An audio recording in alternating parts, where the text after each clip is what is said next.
Take heart. Victory will be ours.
Everyone hold hands! Right. Allow me! Stand with me!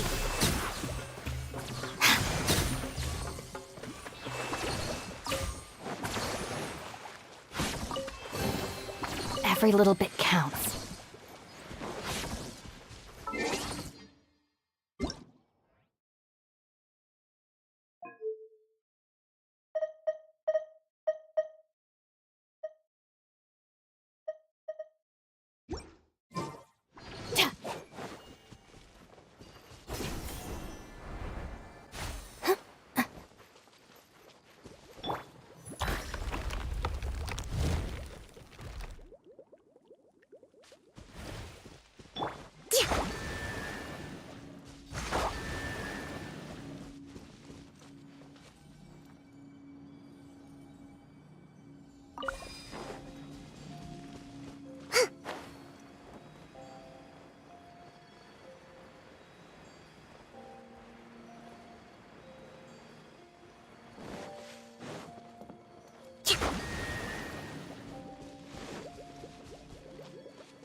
So this is the thrill of adventure.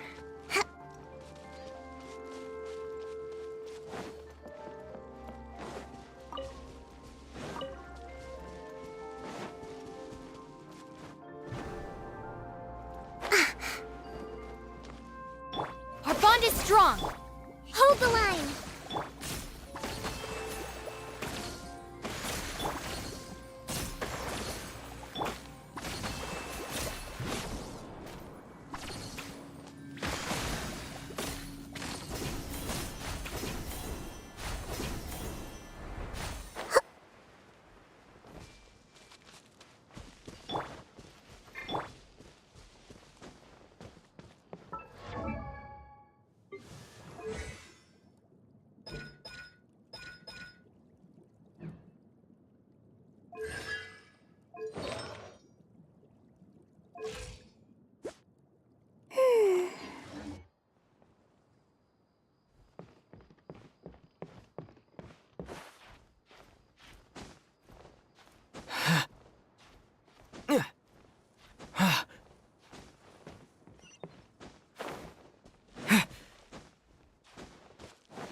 Paimon coming in! Paimon coming in! Is this level okay? Can you hear Paimon?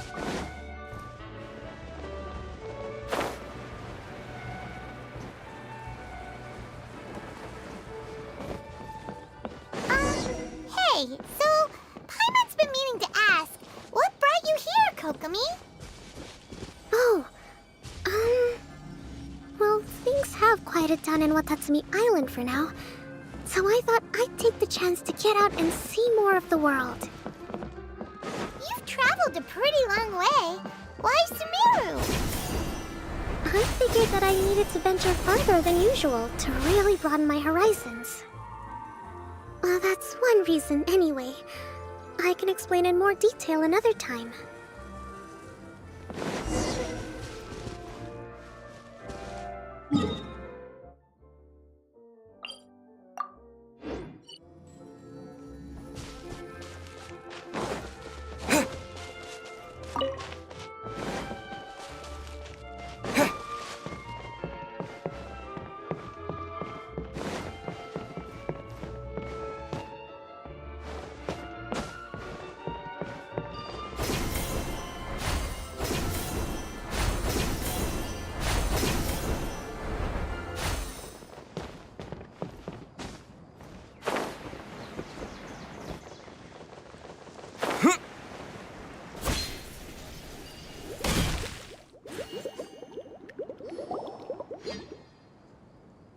Okay, this is the spot. Now, I'm sure you're both wondering, but where's the component? There's nothing here. Oh, where could it be? Oh, it's that lamp thingy, right? Water Droplet showed us how that works already. Yes, that's the one. There goes my big introduction. Showing people the ropes is supposed to be my job. Oh, I can't believe I'm being shown up by a Hydro-Eidolon. Cheer up, Idia. The Hydro-Eidolon can give a basic demonstration of how to use things, but beyond that, it can't communicate. That's where you come in. Your descriptions can explain everything in full, vivid detail.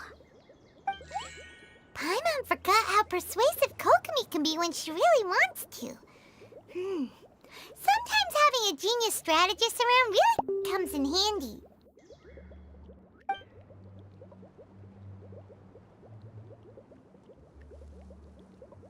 Oh, well, if you put it that way.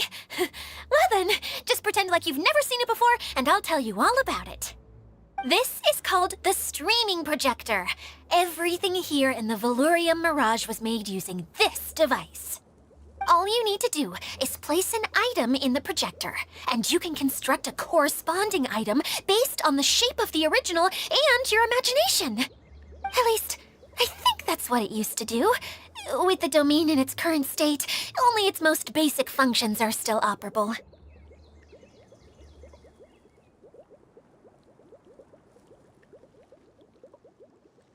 Okay, not quite that basic. At the moment, it's only able to show two-dimensional objects. I call them preprints. Think of it like a sort of draft or blueprint or something. So you're saying the component fell into the preprints? Yes, exactly. I'll leave you to go in and physically retrieve it. Well, I'll be out here rooting for you by doing a motivational dance. Really? No, sorry. I feel like I have two left feet when I try to dance. I guess I'll just find a place nearby to sit and wait patiently for you. Hey, come on! Cheer up! We'll handle everything from here!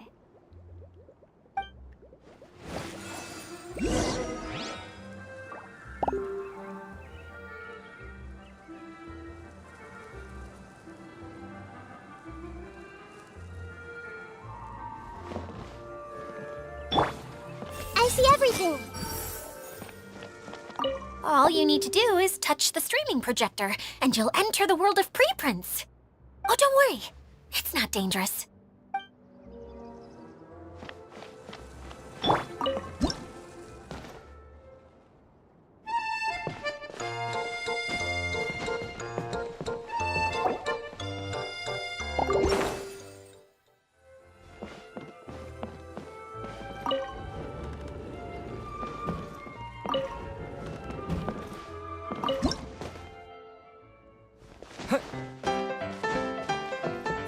Doesn't look like the component is in here.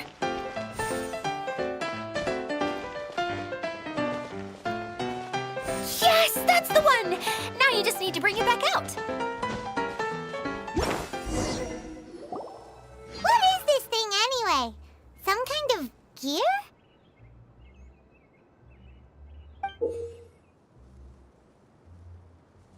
And why is it so small?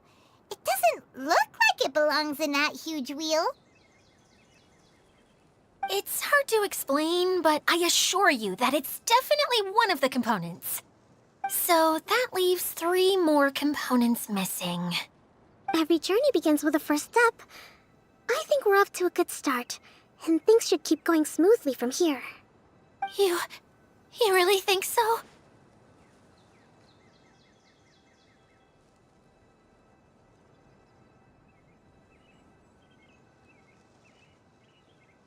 I suppose you're right. She did manage to defeat Class A at the Onmyo Chamber, after all. You don't need to keep bringing that up. Anyway, thank you for all your help. I'll take this and start trying to repair the central hub. You two may as well head back to town. Oh, why am I so clumsy? Once again, I was no help at all. The least I can do is try and handle the actual repairs.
Okami?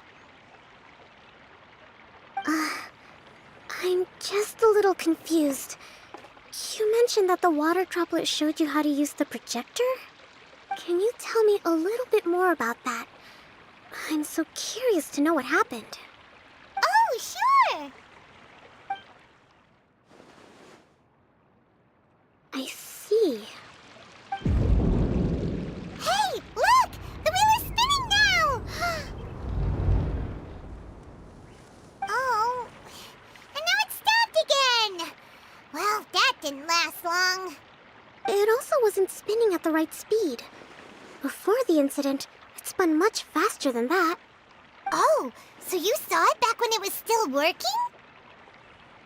Yes, I arrived here a little earlier than the rest of you.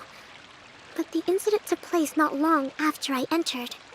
Like Idia said, it felt like the world was flipped upside down. I don't know how else to describe it. And I certainly don't want to experience it again. No, it's no use. Seems it won't run until all the missing components are returned. For a moment there, when it started turning, I got excited. I thought that maybe the hub can work just fine without the other three. Wishful thinking is only going to lead to disappointment, Idia. Let's stick to the plan. We'll get there. Hey, Mr. Honorary Knight and Miss General are here. Oh, and our mascot. You beat us! I was sure we were gonna be the first ones back. Hey, how'd it go?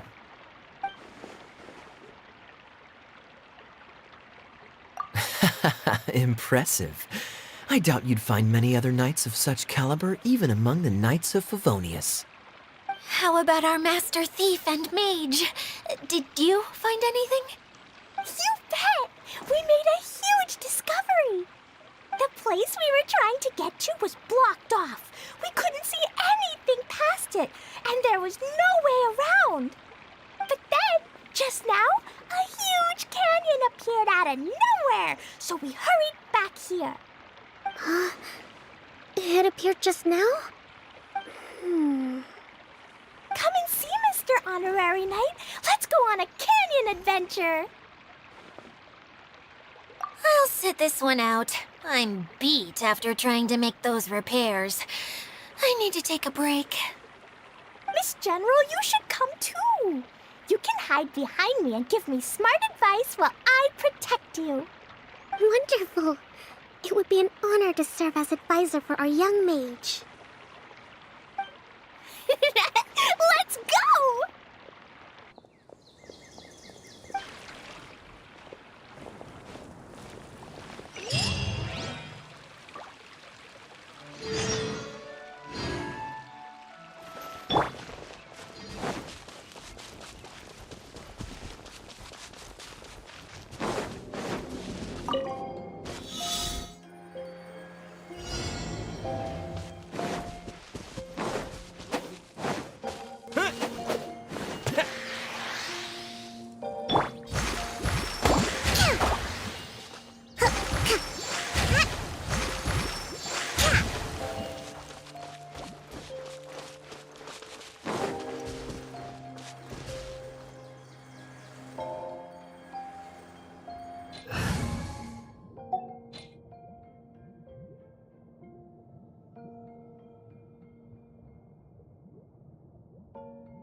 Need my help as usual?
We're way behind schedule.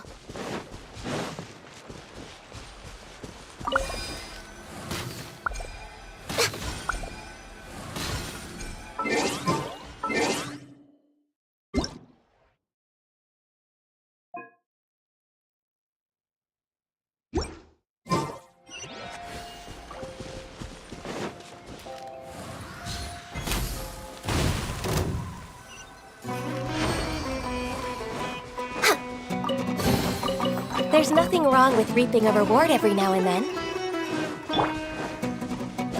Wouldn't gliding be faster? Allow me!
Next on the agenda. Here it is! Here it is! See? This canyon wasn't here before. Just before the canyon appeared, I heard a faint sound, like something mechanical turning. Ka-chuck, ka-chuck, ka-chuck. Could it have been the central hub? That would mean this canyon appeared after it started spinning. Hey, you, oh. New guys, huh? Oh, hey! Paimon didn't realize anyone else besides Dia lived here. You actually saw her? She's barely shown her face since everything started falling apart here. Excuse me for asking, but who are you? Oh, right. I didn't introduce myself. I'm Ferdinand. Me and my brothers look after this whole zone. Well, we used to, until this whole domain was, like, flipped upside down, or whatever. The method we were using to make the carts and tracks stopped working after that. Idia is working on repairing the domain. We were just with her before coming here. Really? Huh. I assume that she'd be curled up in a fetal position somewhere, hoping all her problems will magically disappear on their own. Good for her. Anyway, I checked all the stations around the whole circuit. They've all conked out. Conked out? How? Would you mind elaborating a little for us? But aren't you just travelers who stumbled upon this place by accident? Nuh-uh! I'm Mage Klee, Idia's helper. A mage? You? Allow me to explain. Okay, I gotcha. Well, right now the more helpers we got, the better, I guess. Anyway, our first priority is to get the carts here up and running again. Oh? And why is that? The roads here twist and turn so much that the best way to get around is by riding the rail tracks instead. Let me show you. This is what we used to make them. Did Dia bring you up to speed on these things? Yep. Basically, we need something that we can put inside that'll make a cart for us. Like what? Can it be anything as long as it looks like a cart? Yeah, you could put it that way. But one other thing is that it has to be compatible with the tracks. So, something like a sedan chair, maybe? But I'm not sure we have all the materials required to build one of those. How about you, Traveler? Any ideas?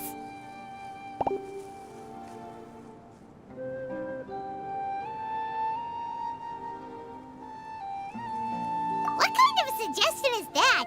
That would be way too complicated to make. Yeah. Sorry, I don't think we have the right materials for that.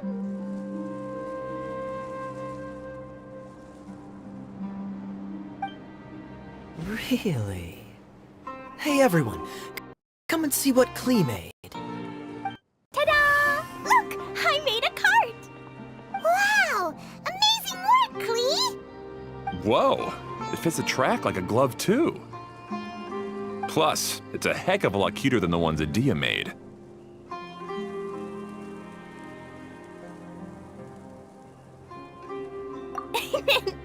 I just wanted to give it a try, and suddenly, boom! There it was!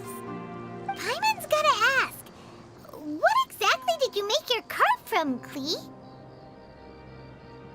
I used Jumpy Dumpty.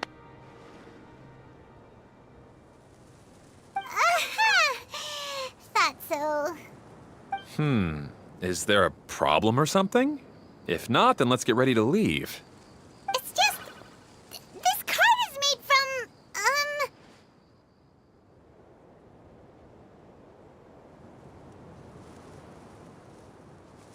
It's a bomb or something, isn't it? Yeah, I gathered from your conversation that Jumpy Dumpty is a little more volatile than the cute name suggests. It's okay, though, because the end product only takes on the general look of the source material. So to be more specific, while different materials have different properties, most of them aren't transferred to, It's okay! No need to delve into the theoretical stuff. Paimon just wanted to make sure we aren't about to end up like the, flying fish of Starfell Lake. Huh? Can we ride the cart now? In a moment. We need a hydroidolin to power it up first.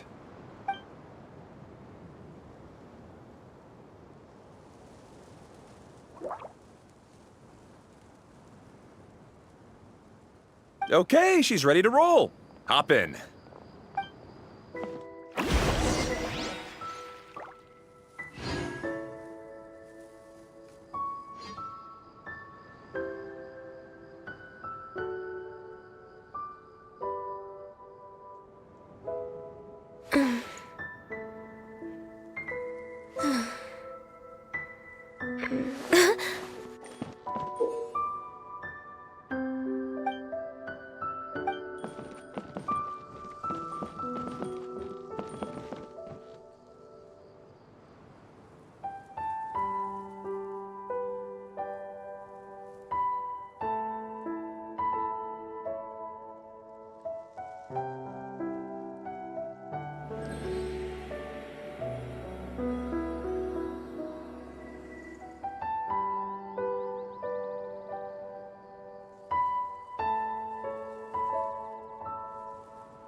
Whoa!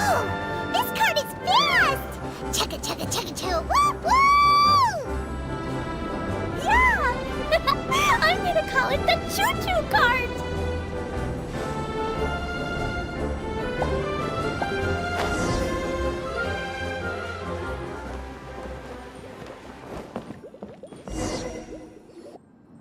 The track is damaged up ahead. We need to make some repairs before we can go any further. Yep, looks like it's all reverted to a preprint state here. Do you know why that happened? Everything in this domain starts as a preprint and only takes shape after being illuminated by the streaming projector. But the hydroidolin that forms the tracks here has been trapped in the print.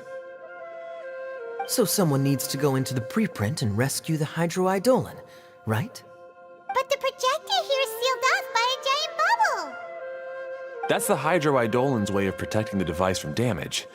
If the streaming projector broke, then we'd be seriously stuck. Aha! So for step one, we need Water Droplet to help!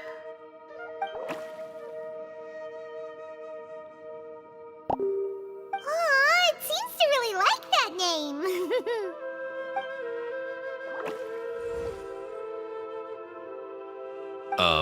Any volunteers for step two? Leave that to us! We know what to do!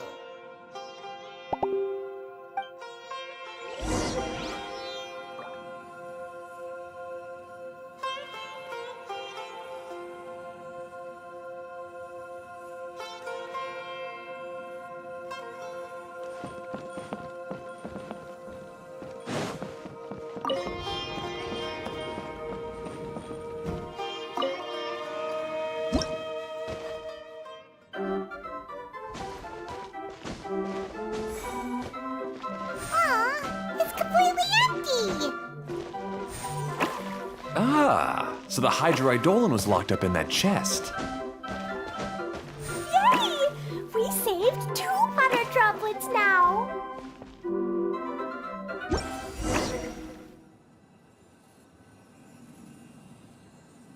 Whoa! Water Droplet just transformed into some new tracks! Good. Let's keep going then.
No, the hydroidolins are like helpers here.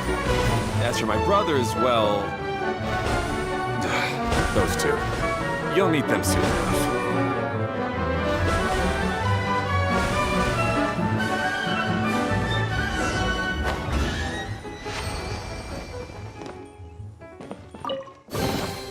Perhaps whoever left these behind was also fulfilling a contract.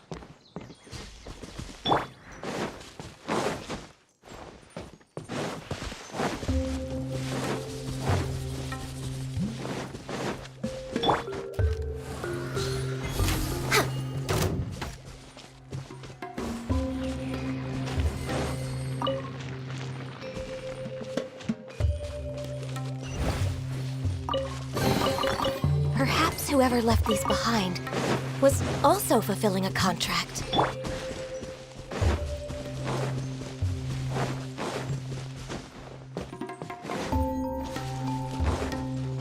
Here we go!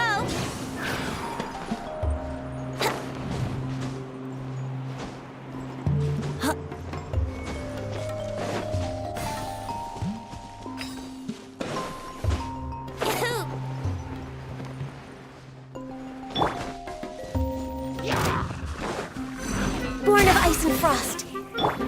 Time for takeoff.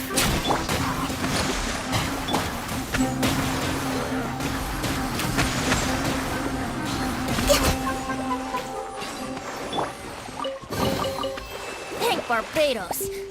Wait.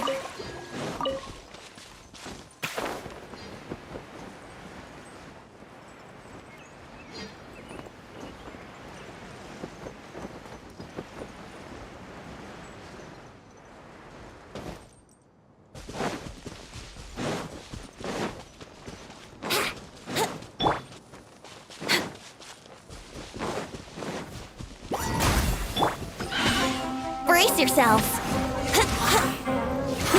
Think you can get away? Shake it and stir it. No touching. Rest and rebuild.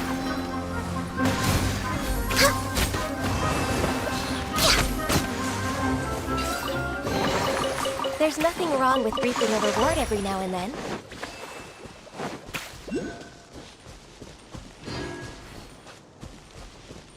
Next on the agenda...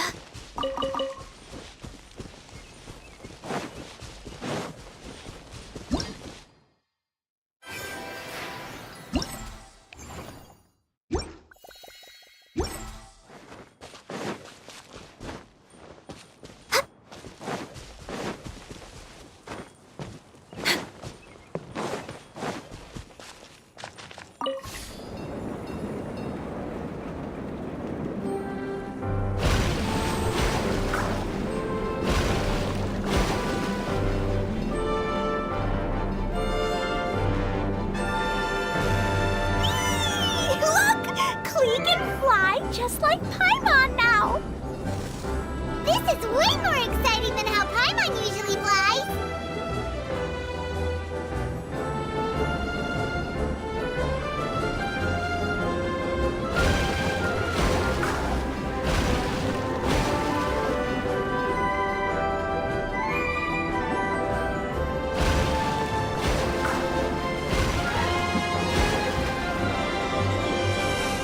Seems we've just about finished repairing the station and the connecting tracks. Let's go check the track switcher now. It's over there. Next on the agenda...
treasures are a cause for great happiness.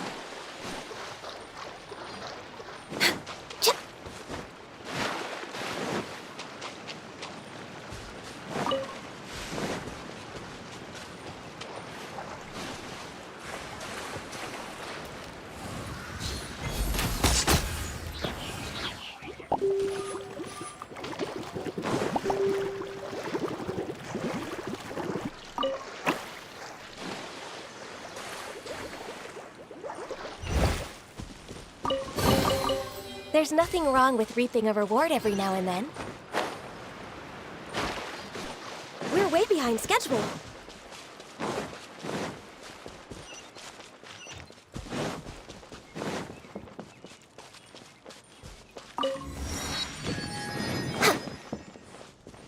We're way behind schedule.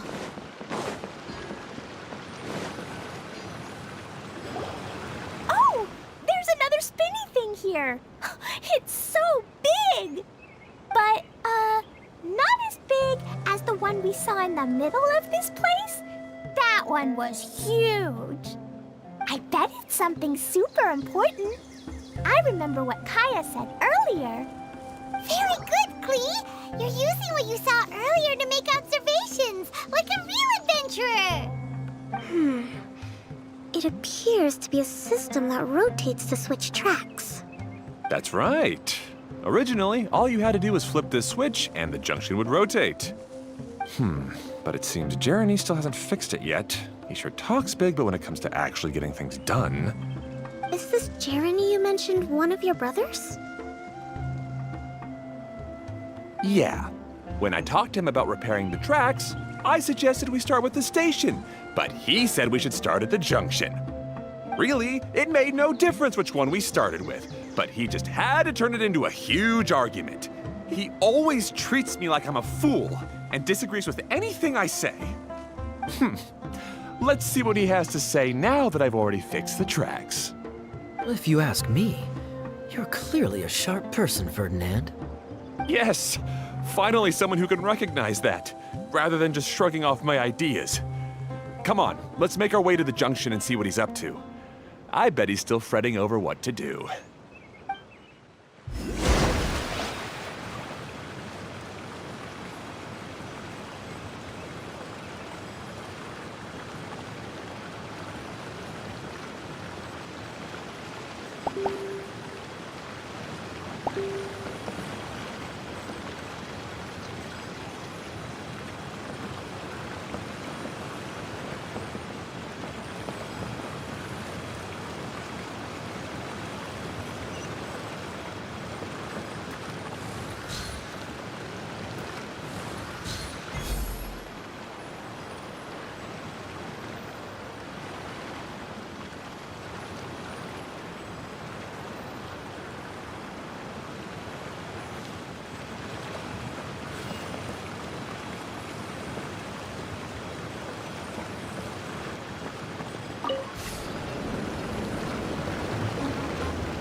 Sometimes I can't help but get angry just thinking of Jeremy. You should have seen him back in the sandstorm.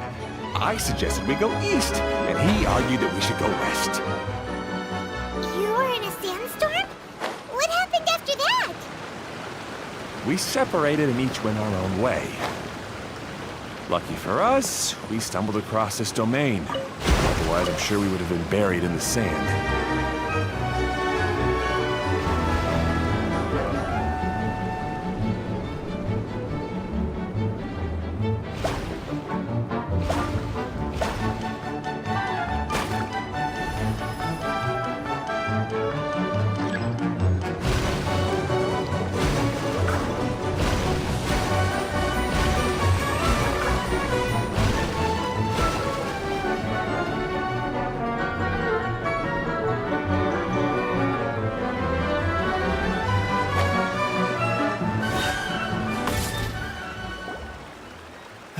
Everything will get better once we get the switcher working again.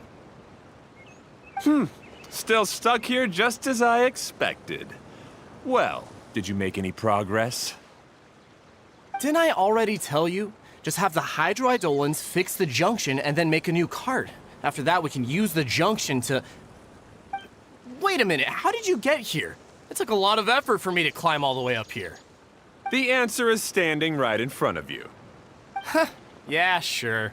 Those travelers must have helped you. You never get anything done on your own. You always get someone else's help and then try to take the credit for yourself. You're one to talk. What have you managed to accomplish, huh? You were here just moping around all day. Whoa. They started arguing the moment they saw each other. But aren't they supposed to be brothers? Me? His brother? Hardly. All right, Jeremy. That's enough. Fine. I'd rather be focusing my efforts on fixing the track switch rather than arguing anyway. You should calm down too, Ferdinand. Let's all focus on the situation at hand. Any personal problems can be settled later. Fine.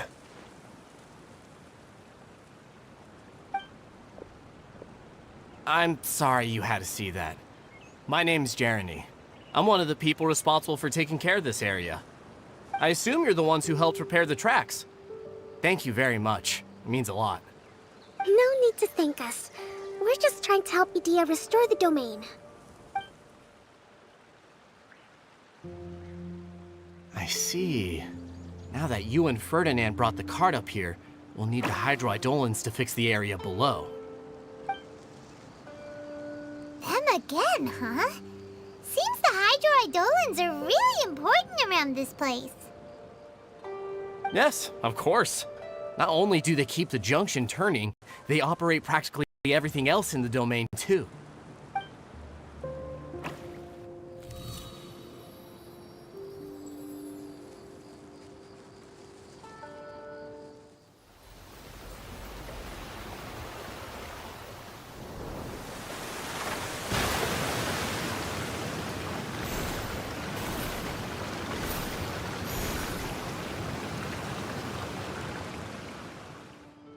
All right.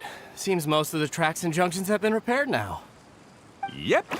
So maybe it's time you give credit where credit is due, What? You think you deserve the credit? If anything, we should be thanking these travelers.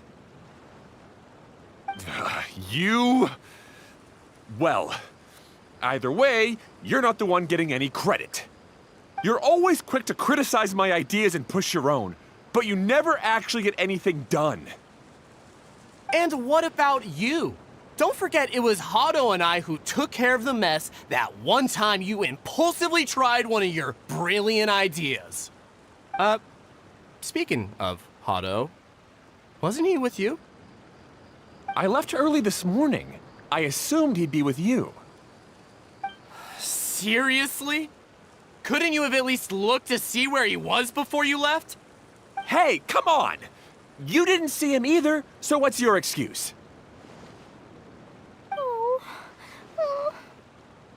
Klee?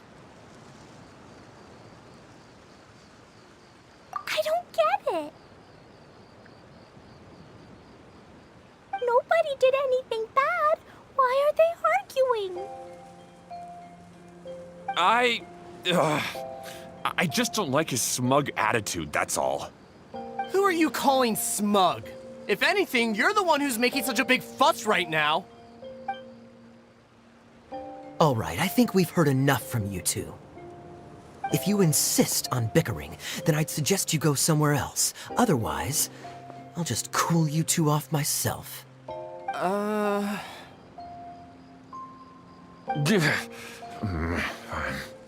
Now, come with me. I'd like to have a word with you. Phew.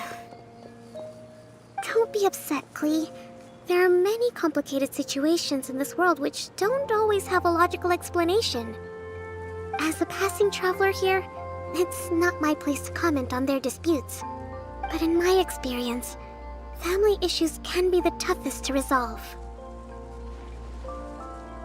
Seems you don't like dealing with this kind of thing either, Kokomi.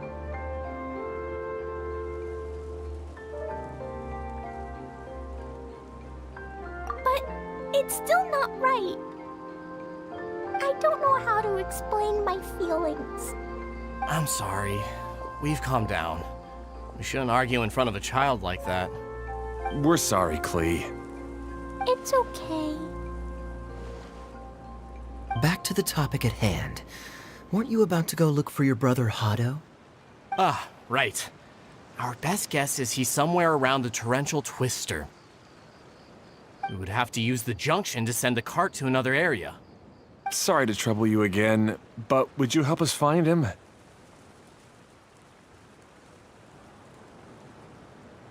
Oh, all right. Hey,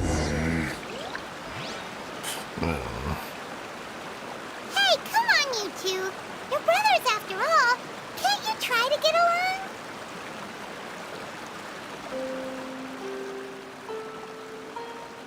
If you lie on the grass, you can feel the heartbeat of the world.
Next on the agenda...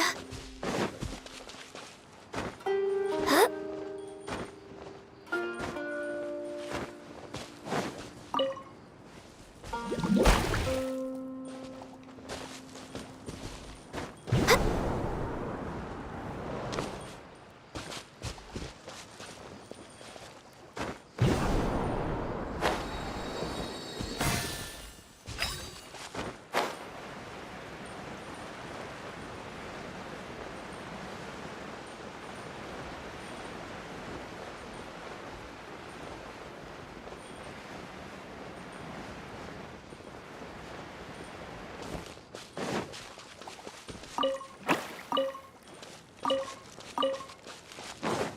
Healthy body, healthy mind.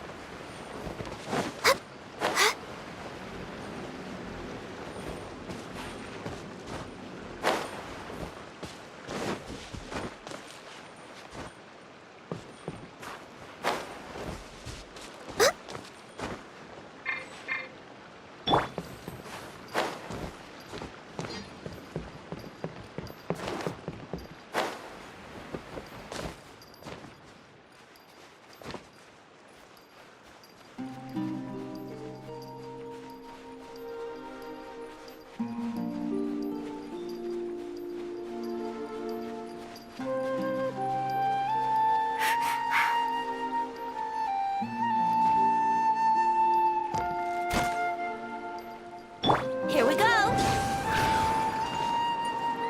Huh.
behind schedule.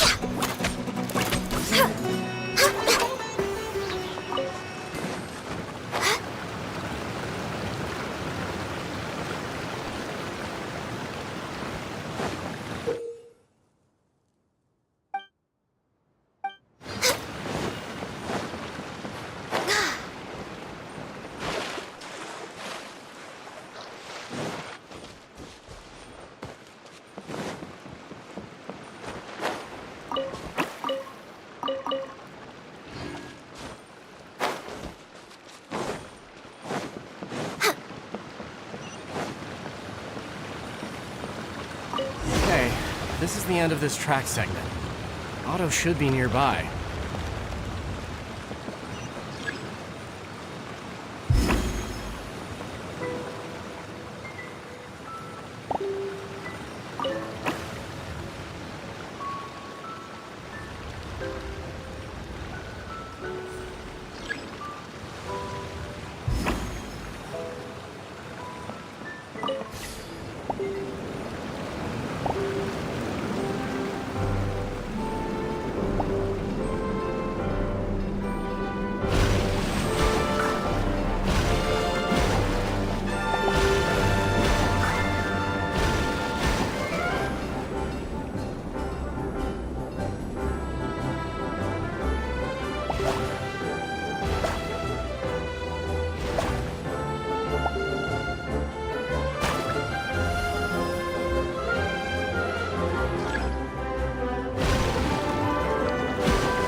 There's nothing wrong with reaping a reward every now and then.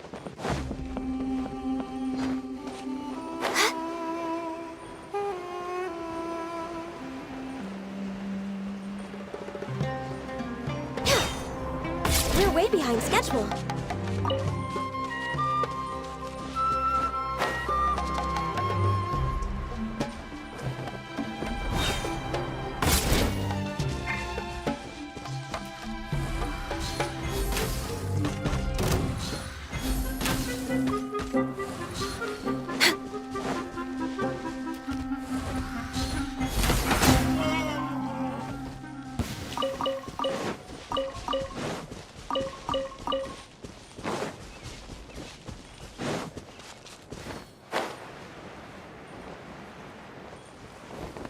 We're way behind schedule.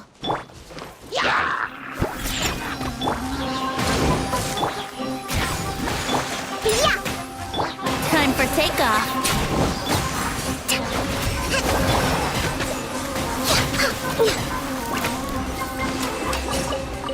Next on the agenda.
Ah, I guess you had repaired the tracks and stations as soon as I saw a cart come zipping along.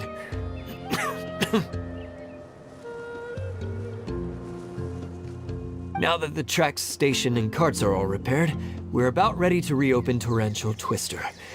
It'll be good to see my design back in action again. You're in no condition to be out running around like this, Hado. Yeah, but these are unusual circumstances. That's true, but you should stop to think things through. Exactly. If there's anything that needs to be done, you can just let Ferdinand and I take care of it. You and Ferdinand? Together? It would be a miracle for you two to do anything together without fighting. Hey, that's between Jeremy and me. No need to add fuel to the fire, okay? I'm not trying to make trouble. I'm just saying. Hey, Ferdinand? Oh, don't worry. We're not arguing, Klee. We're just, discussing some things. Are you and Jeremy worried about Hado? Hmm? Why don't you just talk to him about it? Kaya's also worried about me sometimes, but he doesn't ever criticize me. You're right, but our relationship is much better than these guys. Well, our situation is a little different. Really? How so? We've been through this kind of thing before. If we didn't warn Hado, then he wouldn't take it seriously and something would eventually happen. As his brothers, we have to help him. But it doesn't look like you're helping.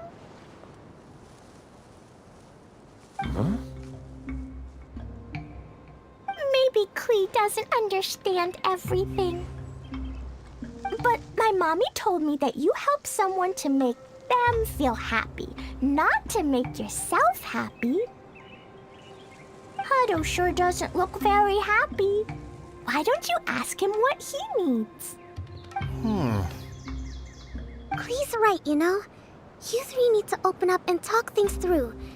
You are brothers after all.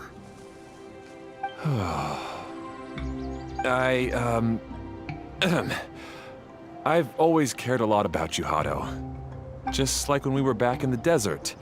You suddenly passed out and Jeremy and I started arguing. Eventually, all three of us ended up in this domain. I'm just worried that something similar could happen again. If you were to pass out and with nobody around to help you... I know, but this domain is nowhere near as dangerous as the desert. I was thinking that if I could handle these problems myself, then you two wouldn't have to argue about anything. If it weren't for my poor health and lack of energy all the time, then I wouldn't have always been such a burden on you two. No need to feel guilty, Hado. This was our choice. The three of us love adventuring. No one is a burden on anyone. Isn't that why we came up with the idea for this area? I would do the thinking, Ferdinand would use his muscle, and you would... Draw the blueprints and build tracks. It'll be a safe way to see all kinds of amazing scenery. Yes, that was the plan. See? Doesn't it feel better just to get along? Hey, what are you trying to say? You make it sound like I've only been trying to talk myself up. The choo-choo cart is great, Ferdinand. Really? You know, Klee, having the car zip along the tracks was my idea. Yeah, what an amazing idea. You're so smart. Hey, Klee, do you want to ride even more fun carts? Yay! Let's ride more! Looks like all three of them are trying to win Klee's approval now.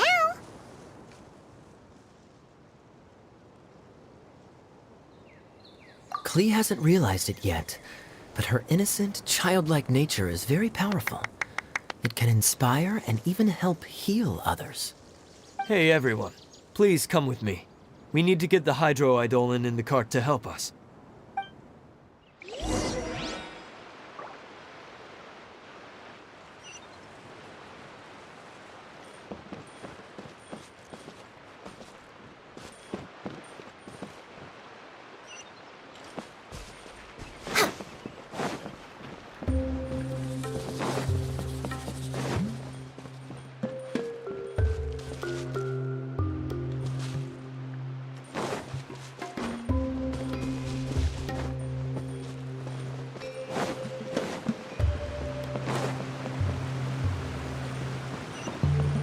way behind schedule.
Good.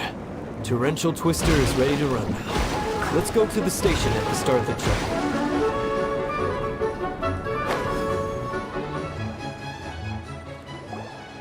Hato and I have double-checked everything. It's all operating safely. You can go for a ride now. Hold on a sec. Before we say goodbye, I have something I'd like to give you all. It's a rock climbing rope. We used it on our adventures to climb mountains and traverse many places. Huh? But doesn't it mean a lot to you? Are you sure you want to give it to us? Yes, of course. Please take it. Thanks to Klee and everyone else's help, we realized that there's a special bond that keeps us together. Even though it's invisible, it's even more important than rope. We can always hold on to it through tough situations. Huh? I helped? Yes, Klee. You are a big help. Even bigger than that huge thing in the middle of this place? Yes, much bigger. Wow, that's huge! I'm so happy. By the way, have you ever seen anything like the choo-choo cart in the outside world? Nope. Today was the first time I rode anything like it. Is that so? I guess I'm not surprised. Seems you won't find Torrential Twister anywhere else. Be sure to come back and ride the choo-choo carts again while you still have the chance. Yep, I will.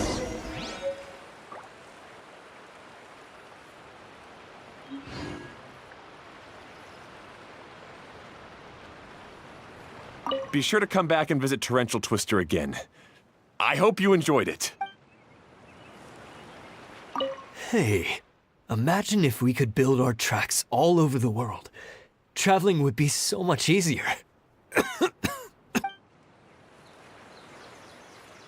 Thanks again. I have a feeling we'll get along much better now that we've learned to open up to each other. I suppose some things are simpler than they appear. The real problem all along was actually us.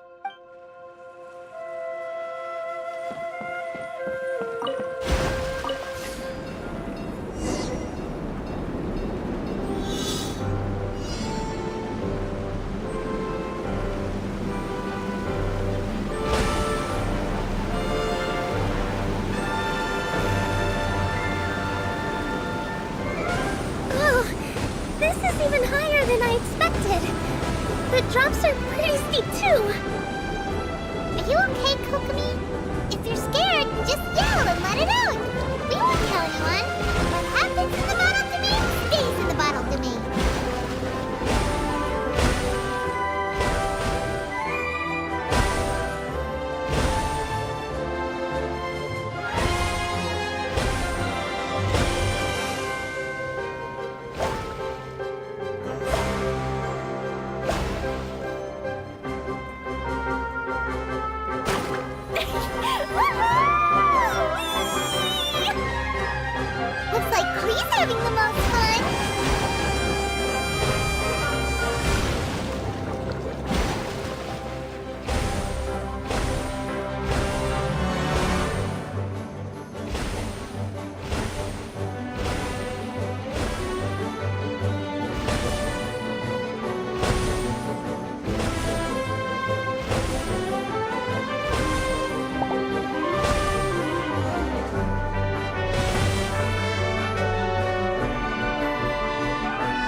whoever left these behind.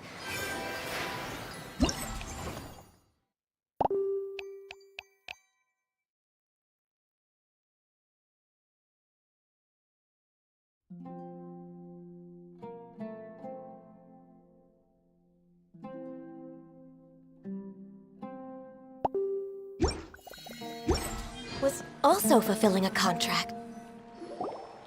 That's so much fun! Klee can fly across the sky like a real mage now. Guess that sorta makes sense.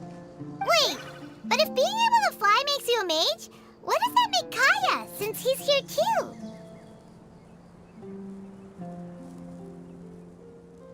Nothing! Kaya's just the master thief. Don't you remember, Paimon? Oh, right. Guess it slipped Paimon's mind. Sorry to bother our young mage, but there's something a master thief would like to report. Do you still remember our mission? Uh-oh. I was having so much fun that I almost forgot. We're supposed to be helping Adia look for the missing components. But don't worry, I've already got one. You mean you snatched it when we weren't looking? I didn't have to go that far. In fact, the component we were searching for was actually that orange rope. If anything, you could say it came right into our hands at the right time. Let's head back and give it to Adia. Aw, do we really have to go? Okay. Even though I want to keep playing, I know Adia is really important. That's our wise mage. Don't worry. Tonight, you'll be able to see stars in the water and watch fish dance in the sky. Seems Kokomi's out of it after that ride. Her face is completely blank and her lip was trembling while she was speaking. Maybe we should have a rest for a while.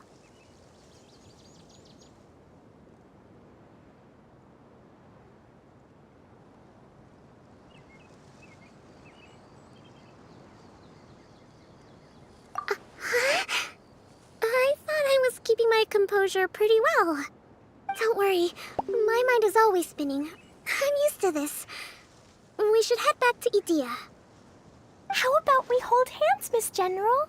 Klee will give you energy.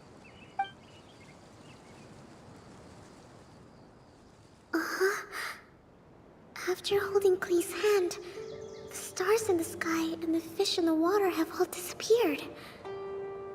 I must have been seeing things from riding the cart. What are you smiling about, Kokomi? Oh. Nothing. Nothing at all.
We're way behind.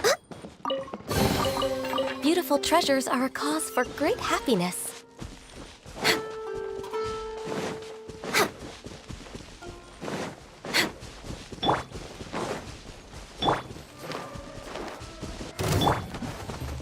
denied. Think you can bully me? Think you can get away? Born of ice and frost.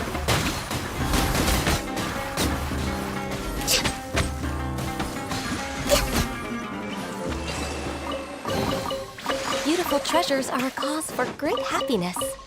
We're way behind schedule.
We're way behind schedule.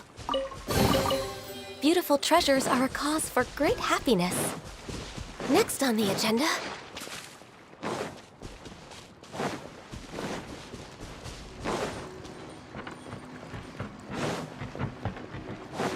We're way behind schedule.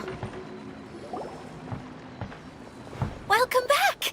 Well, any good news? Oh, don't tell me! You've taken care of all the problems and now I don't have to do anything? Yeah, we even rode the choo-choo cart. Do you want to come ride too? But maybe you'll have to wait till tomorrow. I'm a little tired now. Seems she had a little too much fun and now she's about to crash. I think it's time for a rest. Good idea. I think we could all use some downtime. Thanks for giving me some energy, Klee. Then we'll see you later.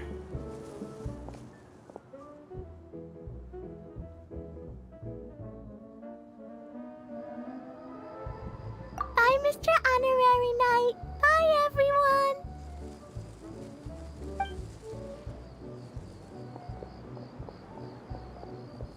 Well, it sounds like our young mage enjoyed herself. I'm so happy that she had a good time. So, back to the missing component. Did you bring it? You bet! Kaya said that the missing component was this orange climbing rope. Ah, it just occurred to me that you probably ran into the three brothers while you were in the canyon. If I remember correctly, the two eldest brothers were taking their sickly younger brother on adventures when they ran into a sandstorm and ended up here. They were all arguing with one another when they first arrived, but it wasn't long before they broke down and were huddled together in tears. They sure must have a lot of energy to keep up their bickering and adventuring every day. I'm a little worried about them, yet quite envious of all that energy.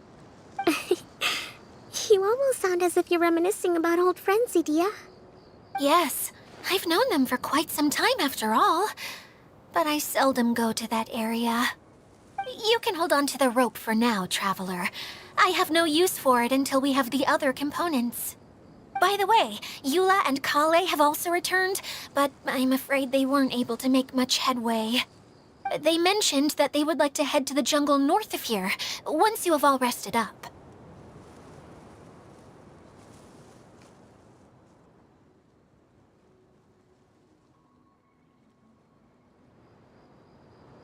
Now that I've told you everything, I'll go rest.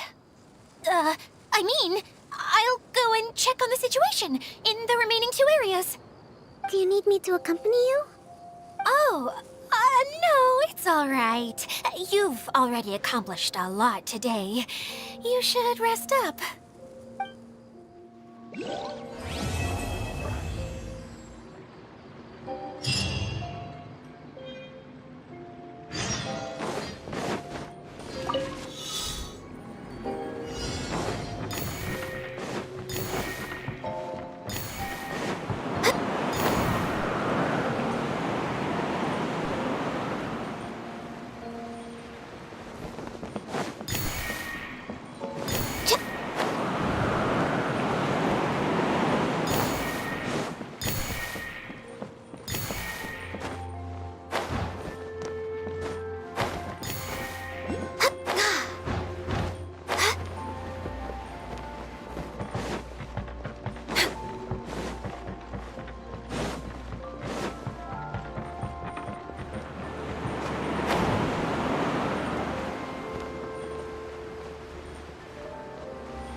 Perhaps whoever left these behind was also fulfilling a contract.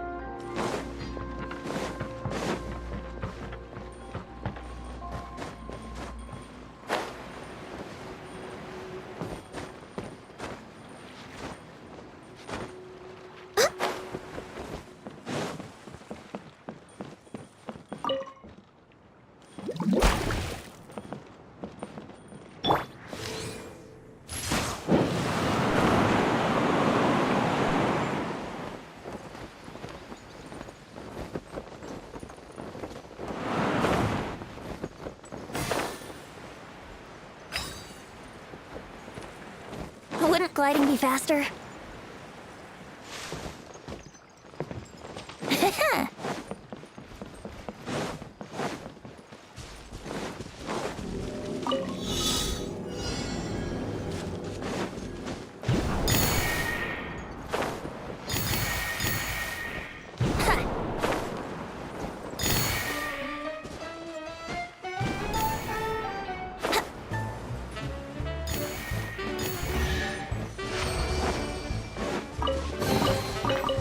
Barbados.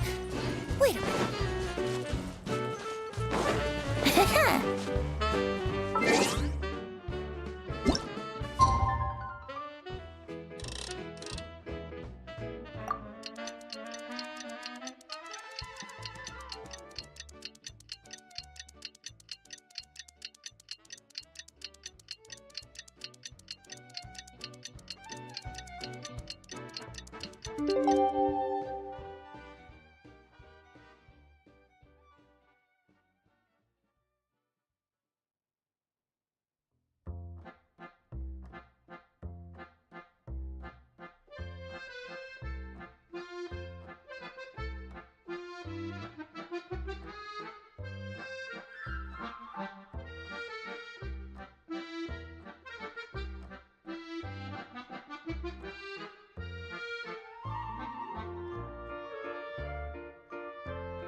Wouldn't gliding be faster? Hey,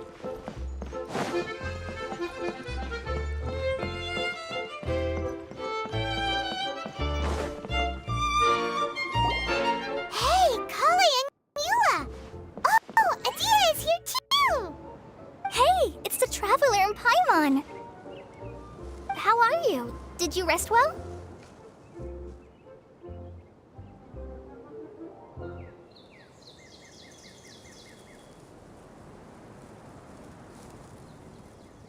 Yep, this is a comfortable place to rest. I guess that's one thing here that's better than the desert. But other than that, there's not much going for this place. Saying things like that isn't going to help, Adia. But it's the truth. The desert is full of terrible memories for me. Being there was like Yeah, like wading through thick mud. That's a weird way to put it. Actually, if you hadn't mentioned it, Paimon would have already forgotten that this domain is in the desert. I know what you mean. The air here isn't at all like the desert.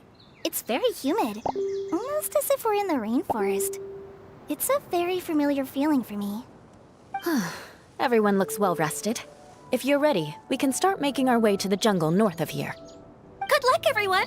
I'll be rooting for you! Hold on. I said we, didn't I? No need to say goodbye, because you're coming too. Huh? But wait, I'm just the mascot!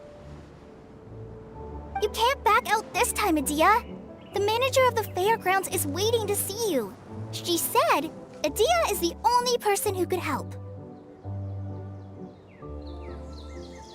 Yes, Kale and I discovered a fairgrounds in the forest. The person in charge of it seems to be a Spontamod scholar. A scholar?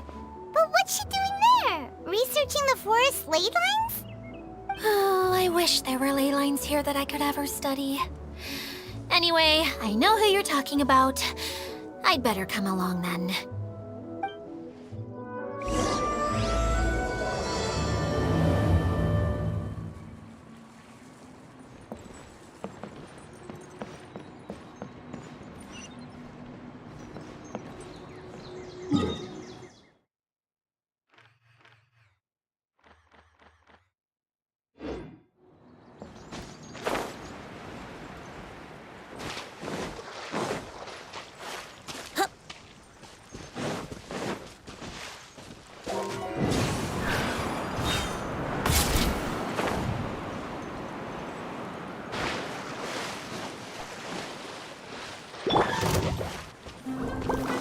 Access denied. Brace yourself. Shake it and stir. Hold the line.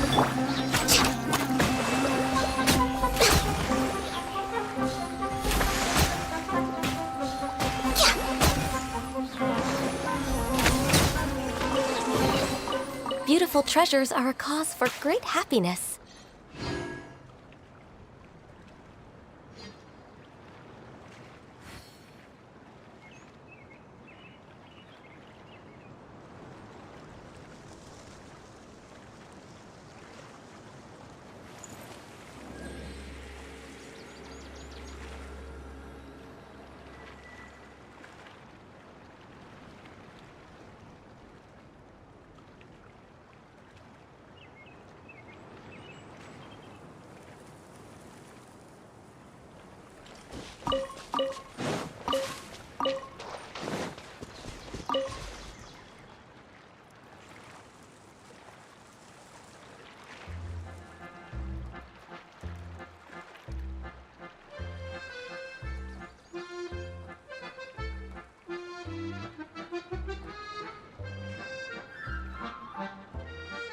Should we really be off work this early? There is still a lot left to do.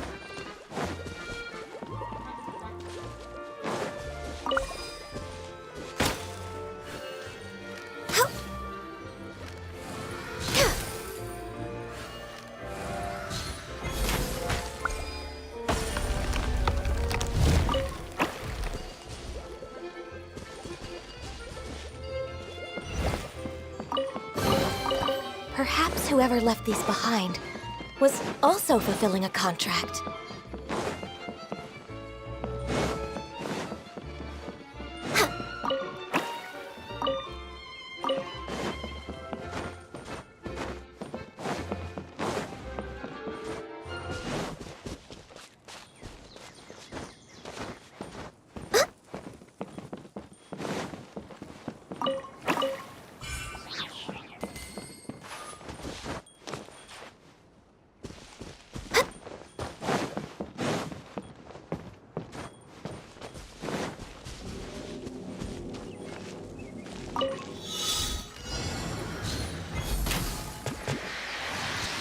We're way behind schedule.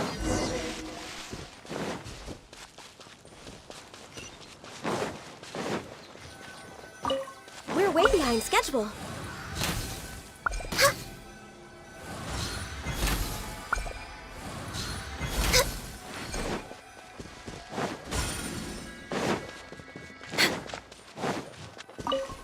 way behind schedule.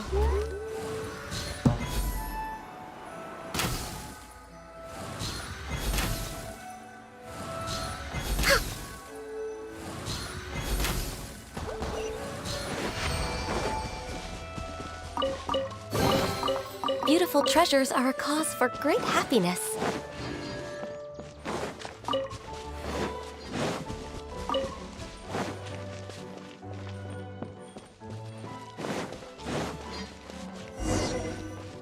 Next on the agenda...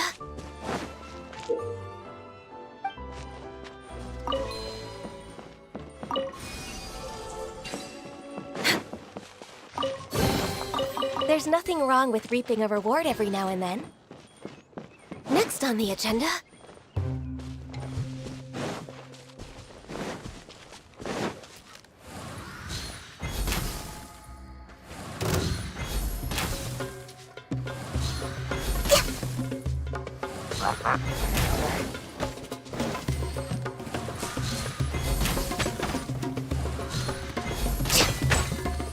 Born of Ice and... Let's play! Allow me!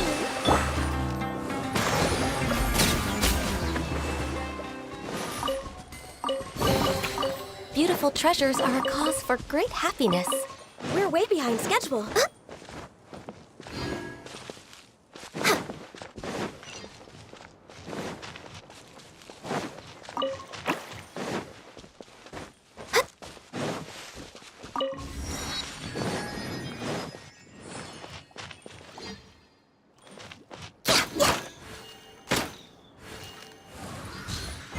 We're way behind schedule.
Perhaps whoever left these behind was also fulfilling a contract.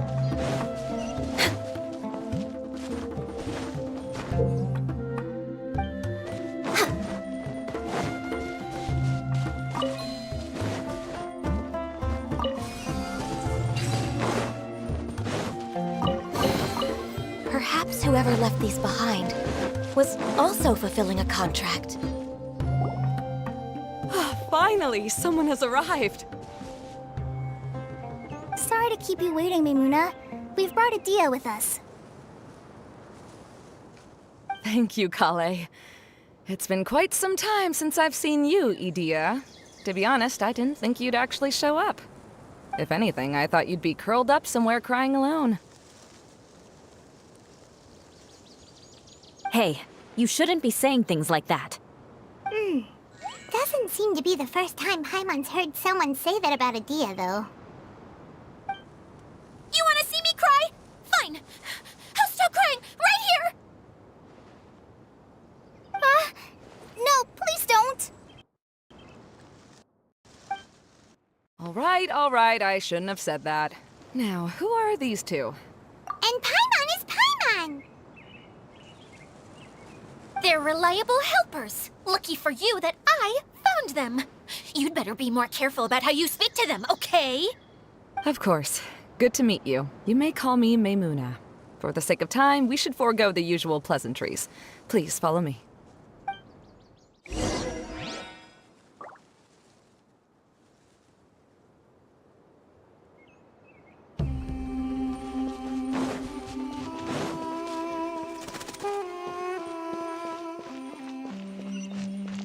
Next on the agenda...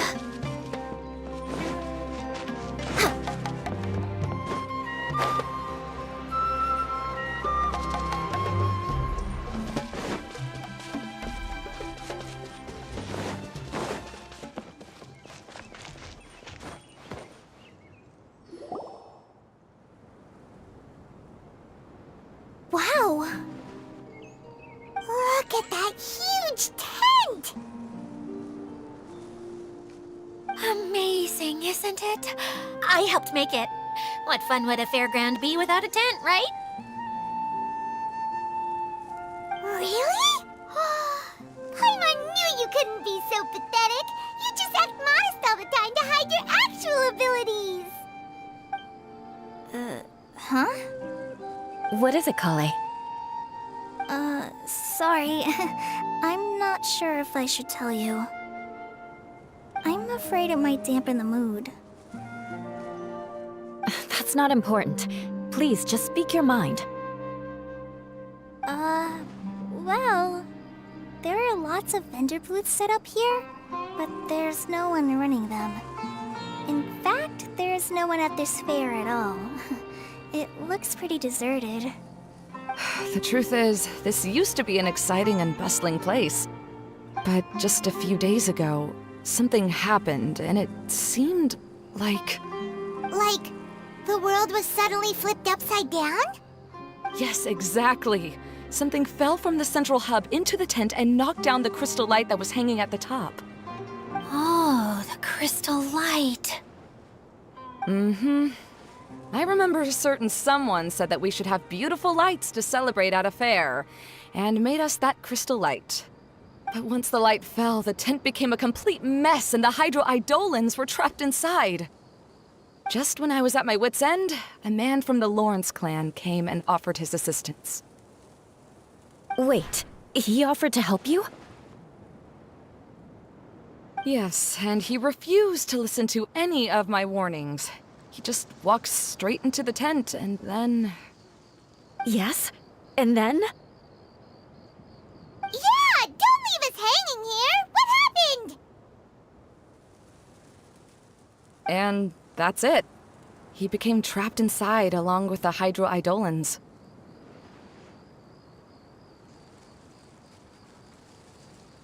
Oh no! We have to do something! We can't just leave him there, Maimuna! I know, but the situation inside might be more difficult than you think. You should mentally prepare yourselves. Just talking about it is a waste of time. Since we're already here, let's go and scout out the situation ourselves. All right, this way, please.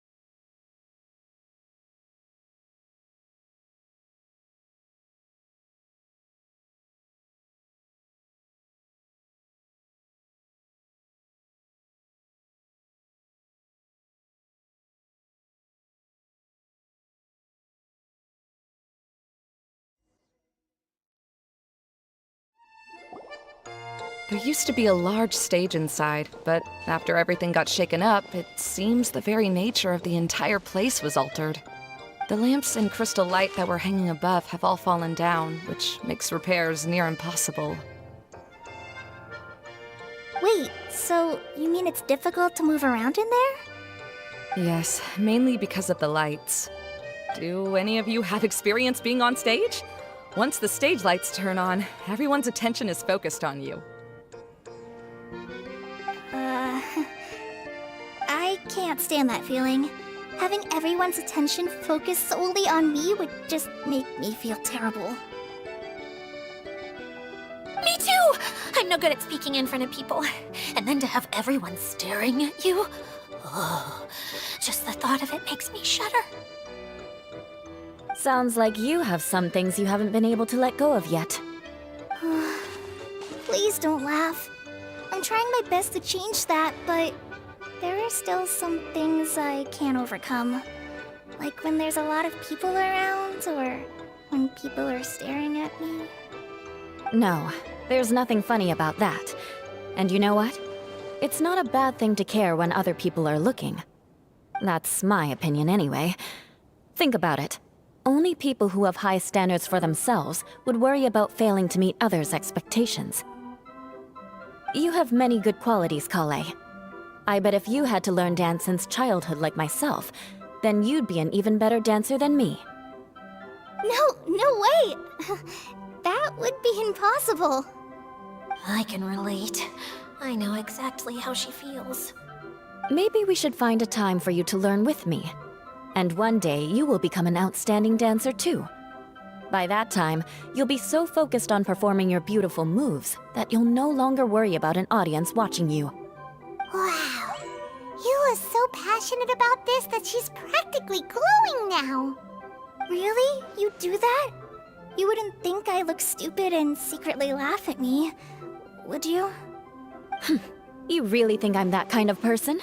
Fine. Vengeance will be mine. Oh, no! Of course not. Alright, please teach me. Seems there's no need for me to warn you again. Anyway, you just need to open the curtain and you'll be able to see the stage.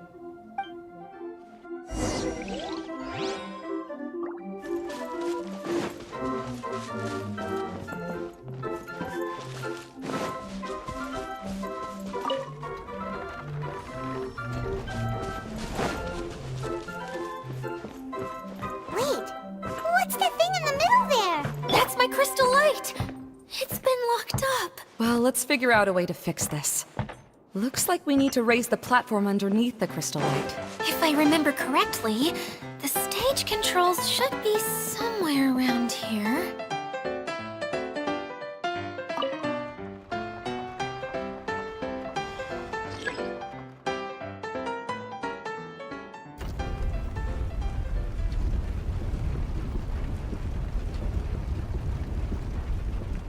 It seems we have to use the colorful lens to make the light change colors.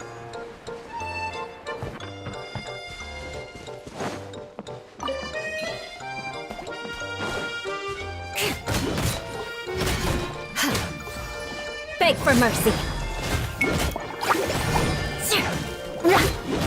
I condemn you!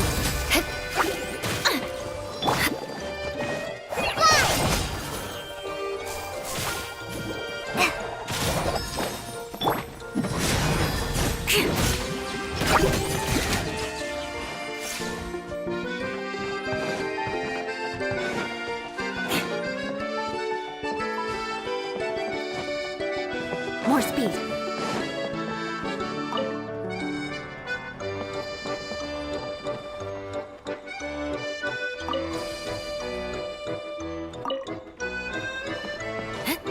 That's one way of shining new light on the problem. Hey, Maimuna? Do you happen to know someone named Sino? No, never heard that name before. Why do you ask? Oh, never mind then. I was just thinking you two would have a lot in common. Back to the situation at hand. We should probably head into the passageway that opened now.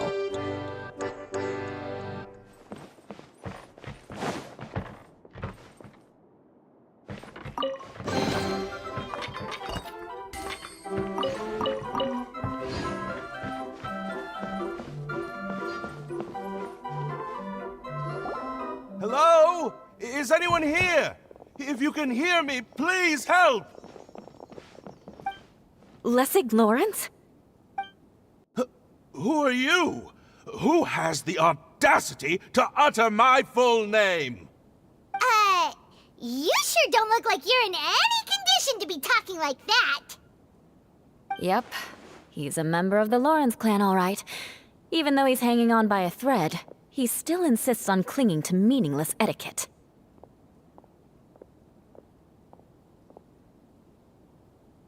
You. What are you doing here? Huh.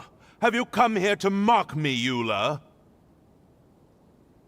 If you would just think for a moment, it should be pretty obvious why we are here. Yet, now you're intentionally trying to provoke me? Of course, you don't have to accept my help. After all, aristocrats are naturally superior and need no help from others. Yes, thanks for the reminder. I don't need help from the likes of you. I don't think he really means it, Eula. His tone was harsh, but he keeps glancing at you from the corner of his eyes. It's my opinion as the healer that he needs help. Okay. He's been trapped for so long that it seems he's forgotten how to hold a decent conversation. How ridiculous. Let's go. We'll leave the stage to this person who'd rather save face than save his own life. Hey, no, wait! Halt! You cannot just leave me here. We're both of the Lawrence bloodline, after all. Helping me when necessary certainly won't tarnish your prestige. If anything, my embarrassing predicament will be overshadowed by your virtuous deed. We must uphold the prestige and dignity of the family. This is the best reason you could come up with? You think tacking on the word family will be enough to talk me into helping you? You should be ashamed for your careless actions. It's because of you that we all had to come here.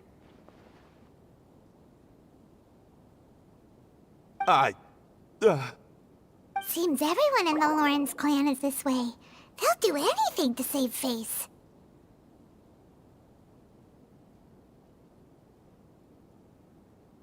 All right. Looks like it's time for the mascot to step in.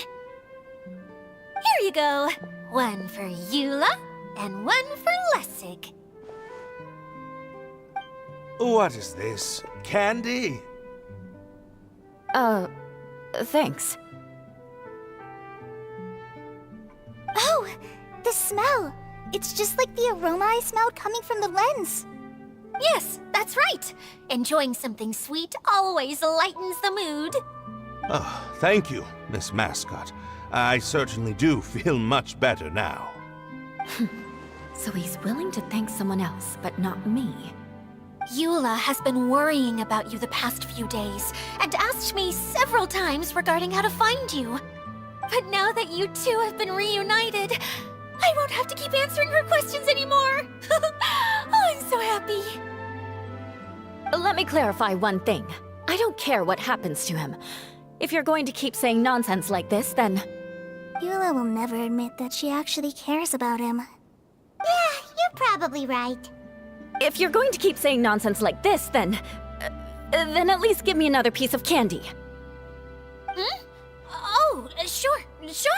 I still have more. Sorry. I admit my mistake. I know I've caused heaps of trouble for all of you.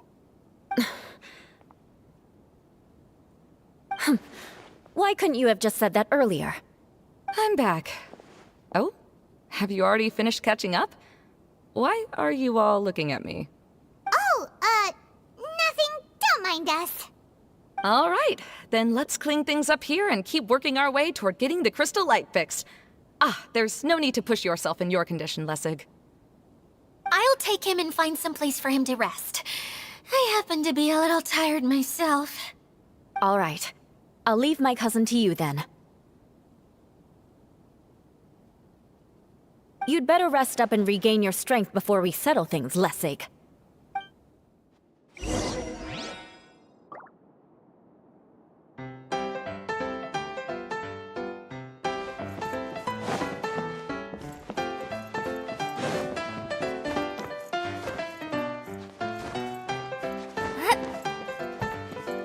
Now, let's see if there's any way to keep raising the platform higher. We probably will need to find a mechanism that's like a lamp.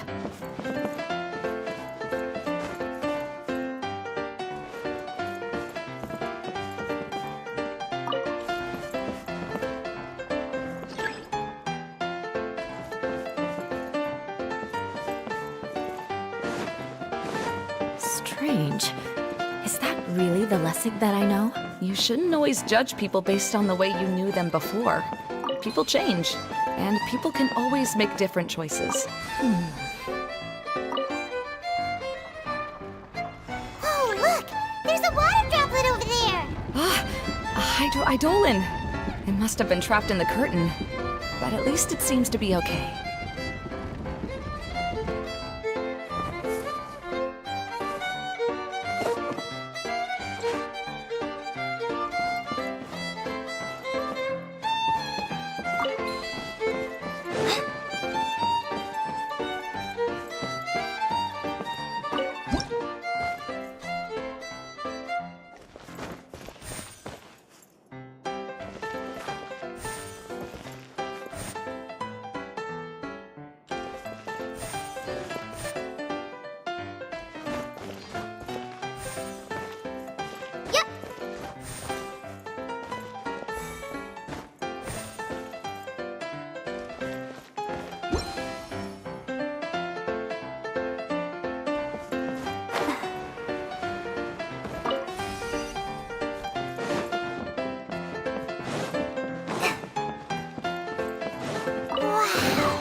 It is a magical tent, after all. The inside is much larger than it appears from the outside. Haven't you heard stories with this sort of thing before?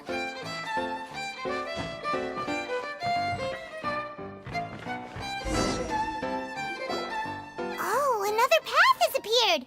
This should be the last level. Yes, don't worry. We're almost to the top of the tent. The last thing we need to do is raise the crystal light to the very top of the tent. After the stage collapsed, I realized that having it raised only halfway makes it look a lot like the stage at the Grand Bazaar.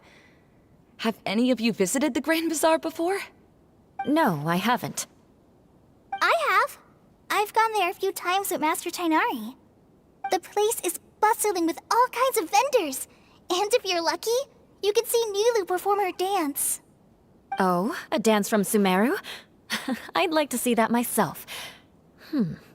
If only it were on the way back, then we could stop there. It doesn't matter if it's on the way or not. I would be happy to take you whenever you have time, Eula. Great. I'll take you up on that offer. Yeah!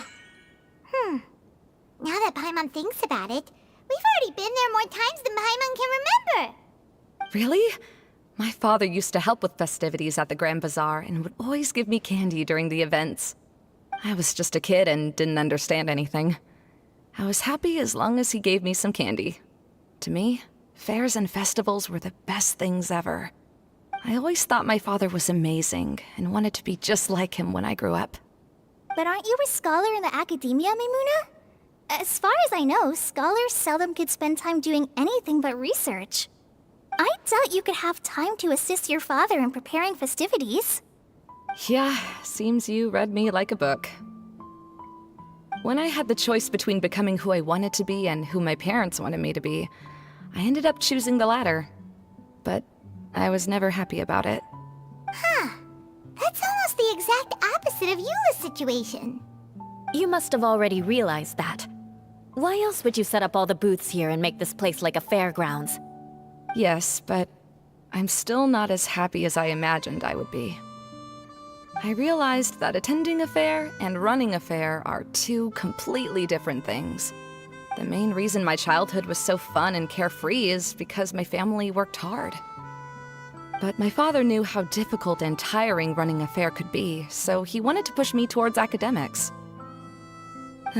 But in the end, I didn't do well in either. I gave up on myself and resorted to investigating ley lines in the desert. Some things happened, and then I accidentally ended up here. I finally had a chance to make my wish of running a fair come true. But after seeing everything come crashing down, I feel like I've lost the strength to go on. It's not as bad as you make it out to be, Maimuna. No need to feel so down. You have the courage to change, and you've been actively guiding us on this journey. Someone who's given up on themselves could never do these things. Oh, Kale. I understand my situation better than anyone. You don't need to try to comfort me. It's not that I'm trying to comfort you. It's just that people sometimes don't realize that their actions speak louder than words. Believe me, this is something that I learned from my time together with Eula. Oh, what are you trying to say? Oh, nothing. Now, let's get that crystal light fixed. All right.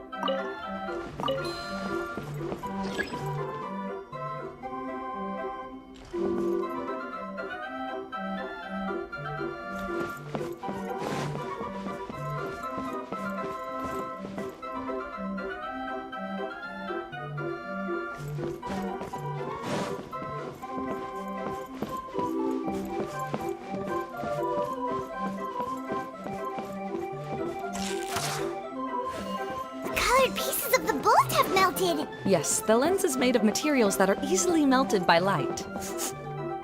Is it me, or do I smell something sweet here?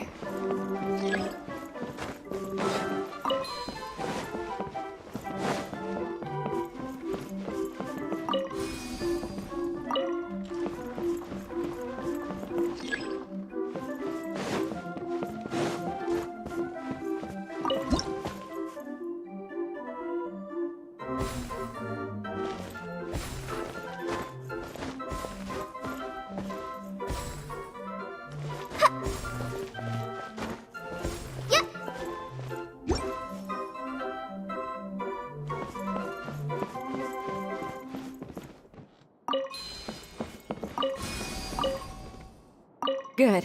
That should do it.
Hey, Idea! We're back! Oh, I was starting to wonder what was taking you so long. But don't worry, Lessig is recovering well. I'm pretty good at taking care of people. Seems I've found another good thing about myself. I don't know if I should be worried for him or happy for her. The shadow. It's massive. Wait. Shadow just now. It's. Seems he still might need a little more time to recover. Tell me, did everything go well for you all? Of course. With a team like the Traveler, Paimon, Kale, and Eula, they're at least 40 times more reliable than you ever were. Only 40 times more reliable? That means I'm still pretty good then. I guess it's impossible to feel like you've lost once you've already given up. I'm a little concerned about how comfortable you are with that. Huh? What has happened? How did I get outside of the tent? Ah, that's right. I remember meeting Eula, and then... Oh, my head. Oh, you're awake now. Don't worry, that's just a side effect of your treatment, Lessig.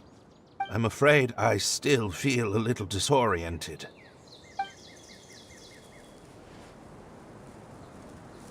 Lessig Lawrence. Oh, it's you, Eula. All right, I'll do it. I'll come back to Mondstadt with you and abandon my wild efforts to restore the Lawrence clan. Interesting. Now you want to talk. Seems like you've had a change of heart.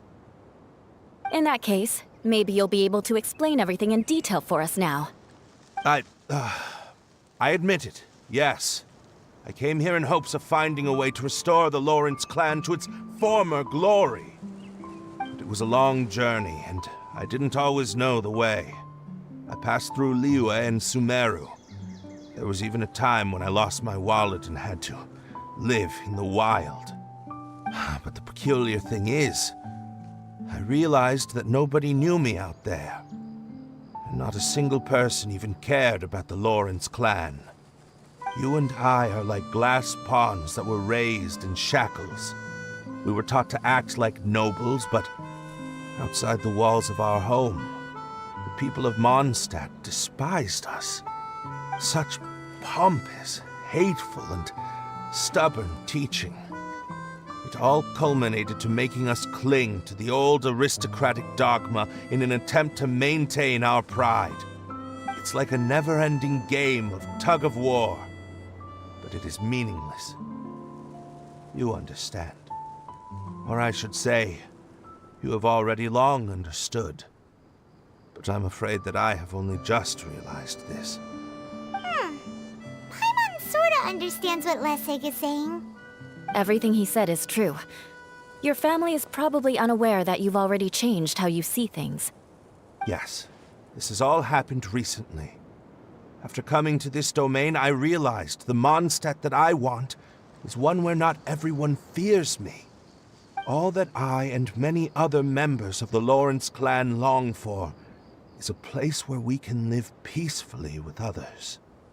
Lessig, both you and I never had anything to do with the glory of the Lawrence clan. That is all in the past. We are just ordinary people. I originally planned on returning to Mondstadt after taking care of things here.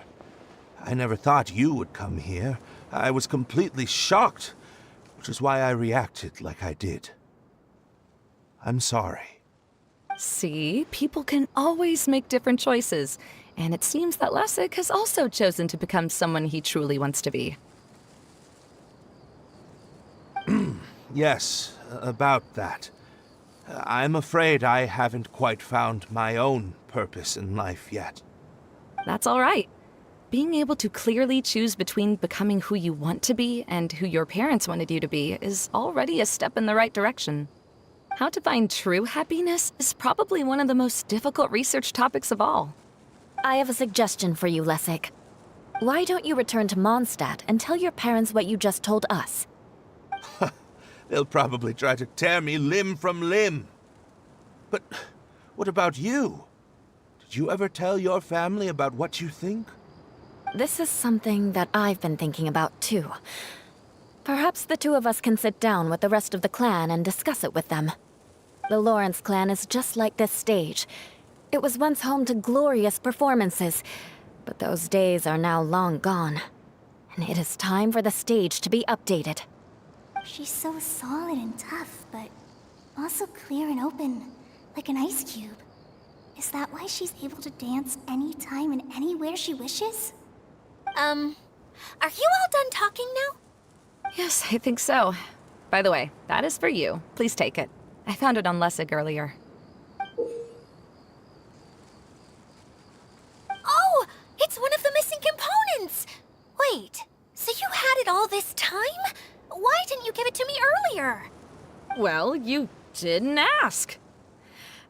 All right, I admit it. I forgot about it. Okay, we'll let the Traveler hold on to it for now. Wait, this looks like... It looks pretty familiar. Have we seen one of these before?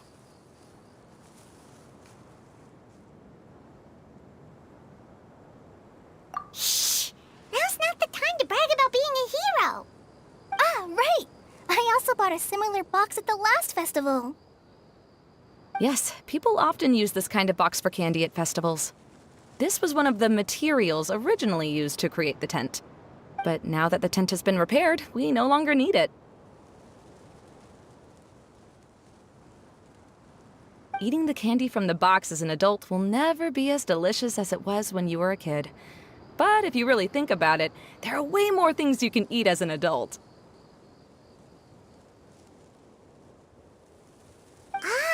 So when it comes down to it, eating candy is sort of like life. It's just another choice.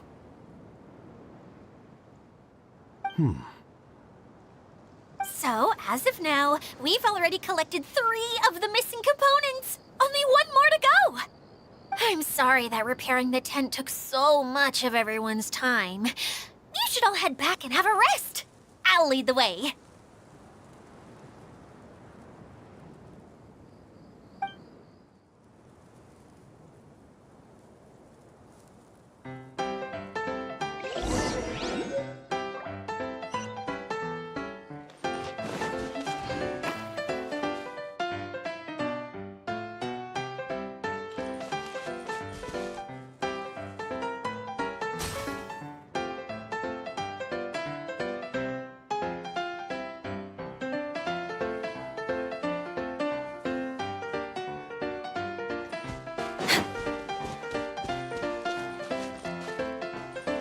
Next on the agenda...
luck.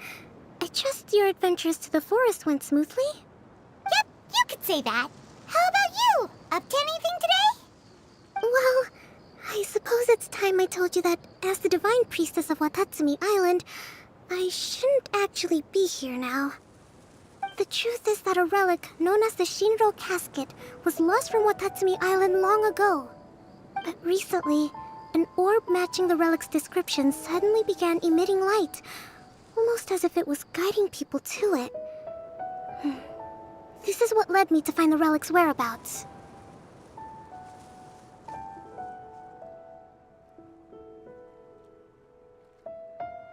I wasn't lying when I said that. Goro has often told me that sitting at home reading light novels is not the best of practices, and that I should try to get out more. As I made my way from Watatsumi Island to Sumeru, I enjoyed a variety of breathtaking sights. It really is a beautiful nation. I even stayed in the rainforest for several days. I was surprised to find that the relic had ended up in the desert. I knew it was somewhere here, but I still couldn't pinpoint the exact location.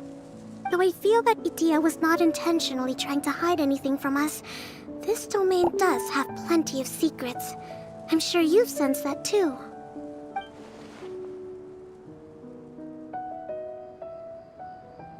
Now that you mention it, a lot did happen today.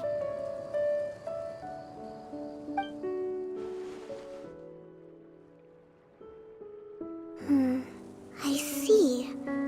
When you found Lessig, did you also happen to find any clues related to this domain? I'm afraid that he was caught up in his thoughts and didn't pay attention to his surroundings. Actually, before the world was flipped upside down, this domain didn't look anything like this. Hey, everyone! Oh, I hope we're not interrupting your conversation. It's alright. You two did a lot today. Care to join me for a cup of tea? Sure! That would be perfect! Eula and I just made some snacks. Turns out Idia has a cooking stove and oven. Seriously, why didn't she mention it earlier?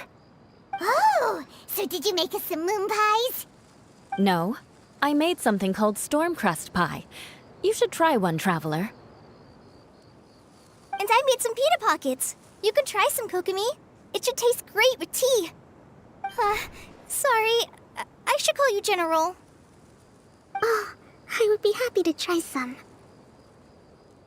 By the way, Eula, how's your cousin doing now? Oh, him. You would never guess, but he's busy over by the oven now.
There's nothing wrong with reaping a reward every now and then.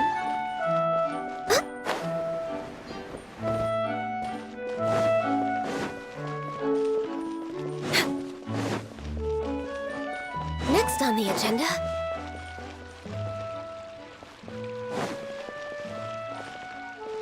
This is the first time I've had tea that tastes like this. It seems Inazuman tea is a lot different from what we have in Sumeru. Ah, yes. It seems people in Sumeru like to put spices in their tea, right? Yes, that's right. But I still can't get used to it. If I had to pick, I'd drink coffee, even though it gives me insomnia sometimes.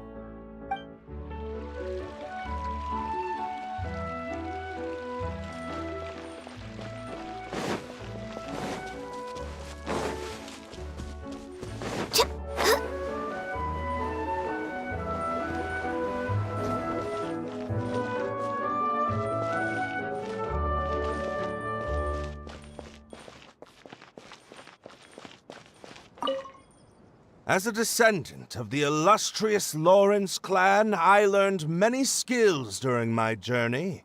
For example, baking flatbread. Good. This should be just the right amount of heat.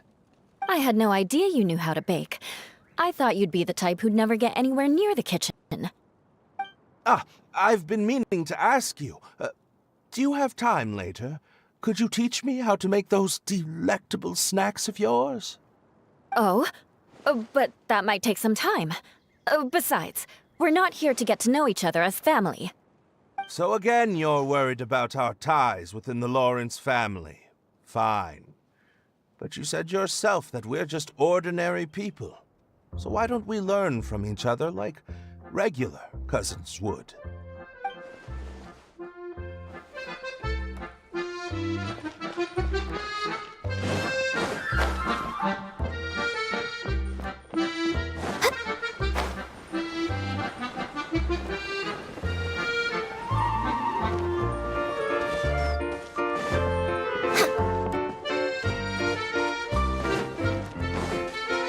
We're way behind schedule.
Next on the agenda... We're way behind schedule.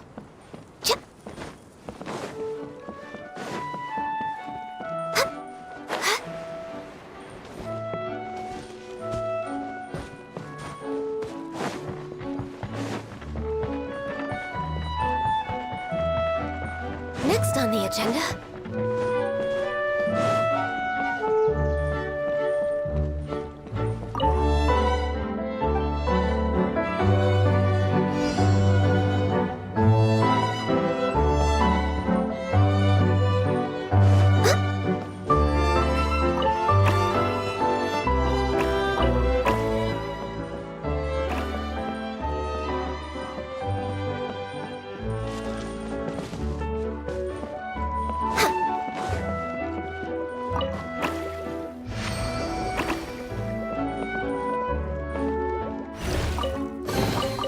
There's nothing wrong with reaping a reward every now and then.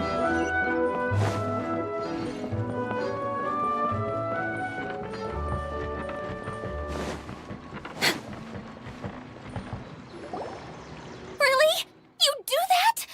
Oh, but that's too much. I can't. No, really, it's all right. We want to do everything we can for the domain. Yes, and to be completely fair, I'm the one who caused this terrible mess in the first place. Oh? What happened? Did Paimon miss something? Hello, you two. Lessig was just telling us what happened. Perhaps you should allow me to explain. I'm afraid it was I who caused all this trouble in the domain. Yes, it was Lessig. To be precise, I saw a most exquisite water orb at the entrance of the domain. It reminded me of an astrolabe my grandfather gave me when I was 7 years old. I was curious if it could rotate, so I reached out and touched it. Little did I know that it was the core of this entire domain.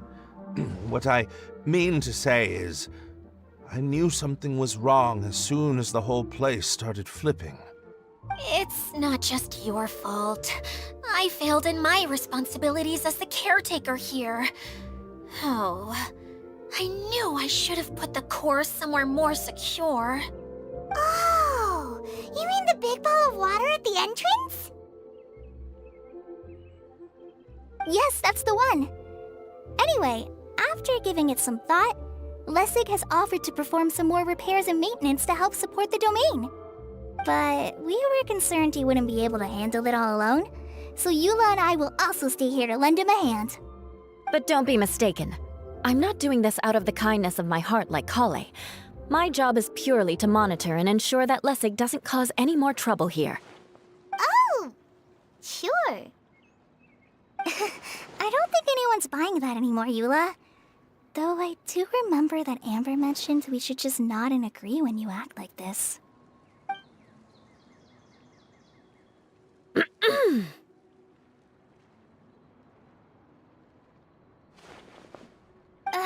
Right. You better not slack off today, Lessig. No, I'll get right to work. Either way, Lessig is going to be in charge of making lunch for everyone today. Yes, I'll try, but I'm not sure if my skills will prove satisfactory. What was that? No, I mean, thanks everyone for giving me a chance to redeem myself. I can already feel new strength kindled inside me. Ha ha ha. No, maybe that's just the heat of the oven. Very good. But you should conserve your strength. Many parts of the domain are still in disrepair, so we have a lot to investigate. Seems Adia has a little more pep in her step after finding others to help do the work. Now that you three are situated, we can focus on what the rest of us will be doing today. I'll go gather the others. We should get ready to leave as soon as possible. And there she goes. At least she seems to be happy. Maybe this is how it feels to be in charge.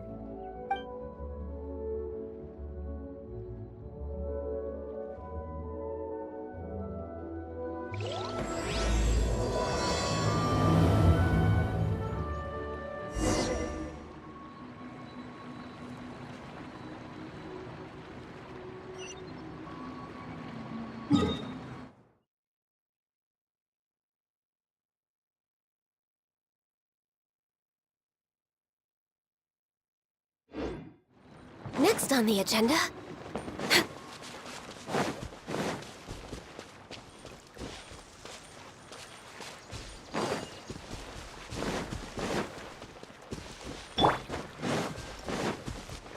Rest, rebuild! No touching!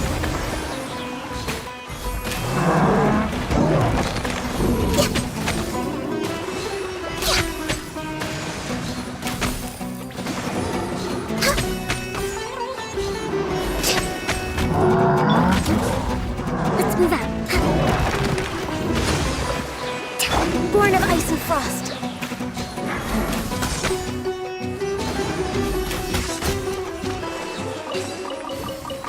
Perhaps whoever left these behind was also fulfilling a contract.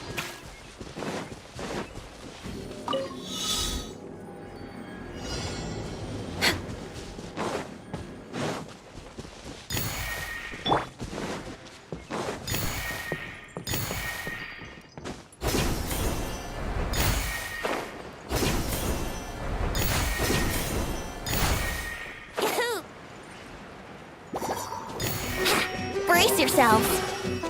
Time for takeoff. Think you can bully me? Let's move out.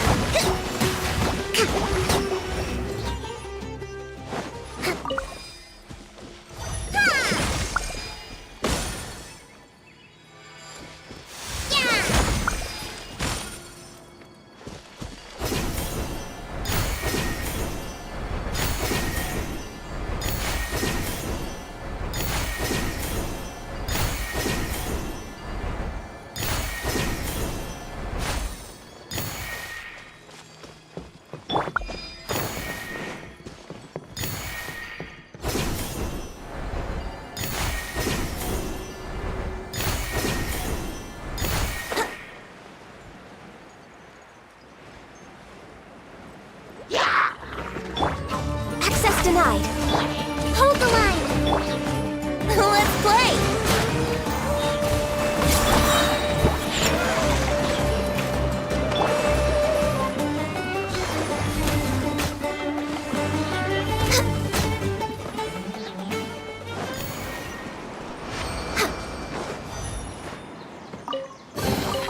There's nothing wrong with reaping a reward every now and then.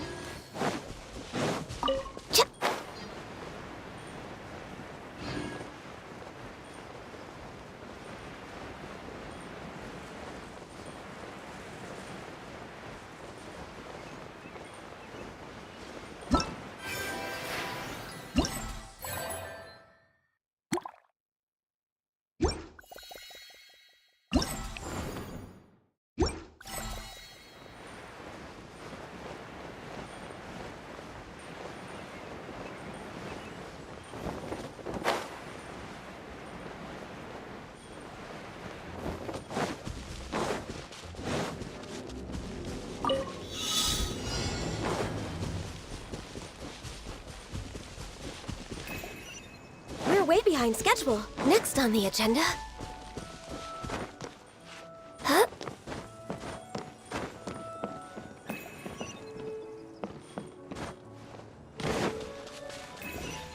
We're way behind schedule.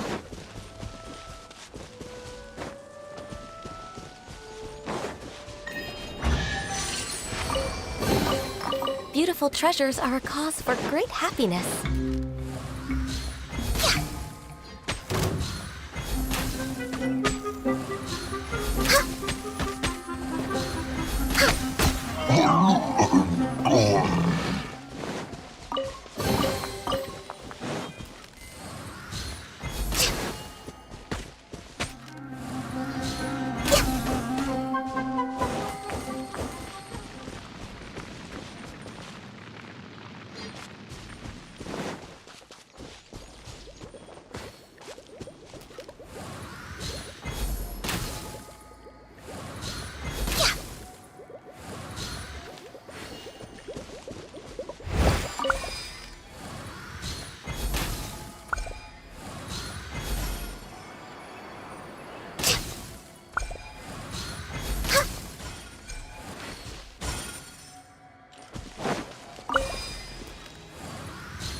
Beautiful treasures are a cause for great happiness.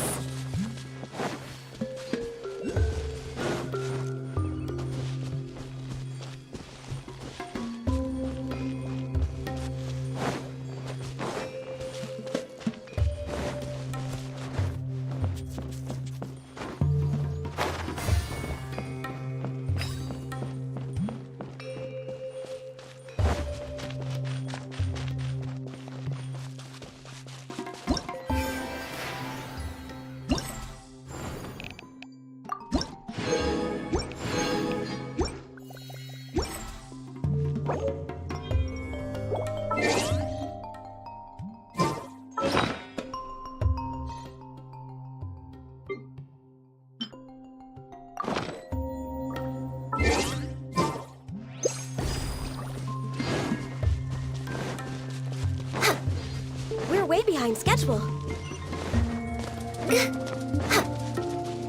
We're way behind. behind schedule.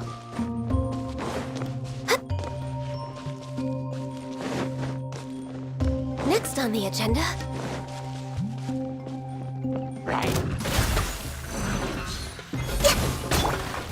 Rest and rebuild!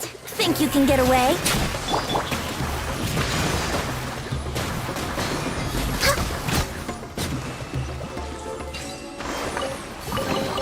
There's nothing wrong with reaping a reward every now and then.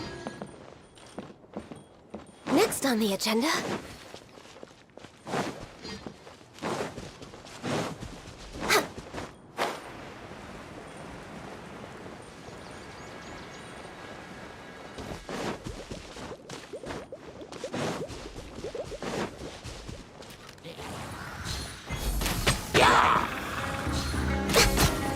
Where are we going now? We're going to retrieve the last missing component. My working theory is that the director listed on the sign has it. No details slips by our general. What's a director? A director is a kind of job. The one we're looking for is named Zosimos. Zosimos is responsible for managing everything that happens on the stage, similar to how Idea is responsible for managing the whole realm. Wow! Sounds like Miss Idea must be way busier. You'd think so, wouldn't you? Care to comment on that at all, Idea? Maybe someone else can explain. I'm just enjoying taking it easy, as usual.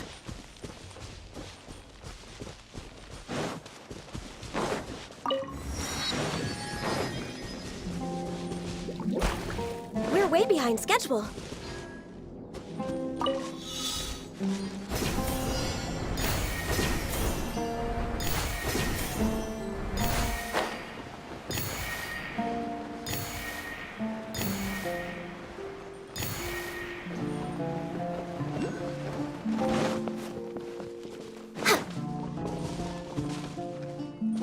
Next on the agenda...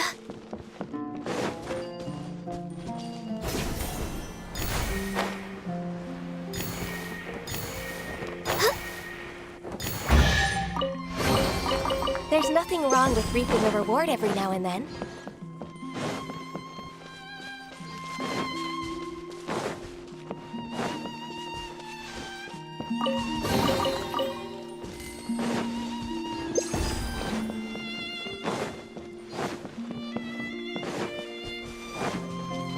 We're way behind schedule.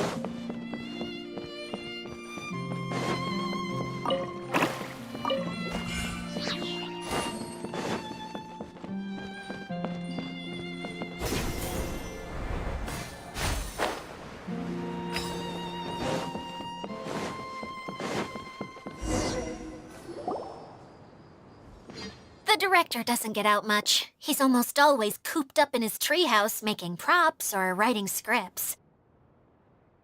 But I'm trying to remember now. Where is that treehouse of his? Huh? You don't remember? Hey, don't forget! I'm just the mascot. I believe it's that way.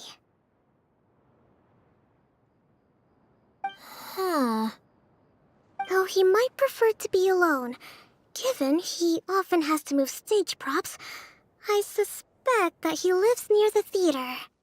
And having a view of the entire stage would be useful when imagining a production's actual stage flow. So if I were him, I'd probably pick a treehouse over there. But how do you know which direction the theater is in? Simple. The overall layout and decorations look more exciting in that direction. Oh, good point! Why didn't I think of that?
wrong with reaping a reward every now and then.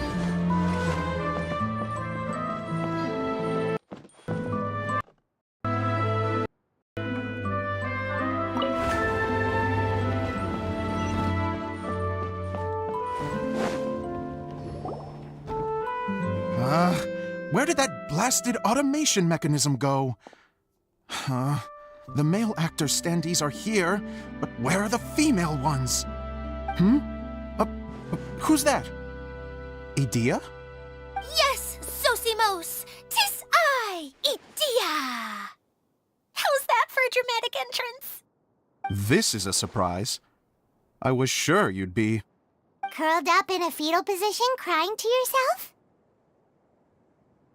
Wow, what a fascinating little creature. Did you just read my mind? The name's Paimon? And no, Paimon's no mind reader. Just call it an educated guess. It seems everyone shares a similar opinion about you, Idea. I knew from the start that a managerial role wasn't for me. But I found my true calling now. As a mascot! Mascot? Is that a new role? I don't remember casting you for that. Okay, enough about me. I'm just here to introduce you to some new friends of mine.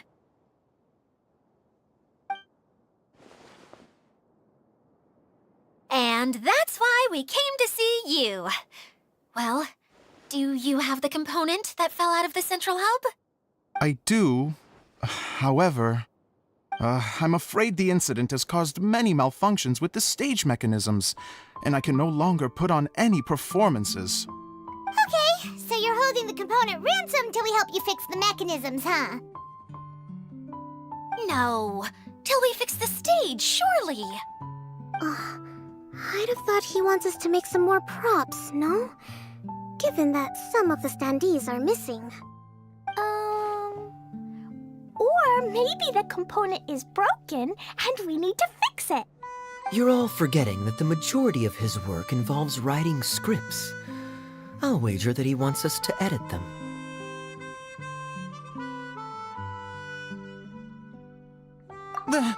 What has gotten into you all? What sort of person do you take me for, The component is safe and sound. I can give it to you now if you'd like. Although I was hoping that maybe you might be willing to help rescue my show? You're a big group. I have lots of roles to fill. It would really speed up the casting. A show? That sounds fun! I want to help! Can we? Can we?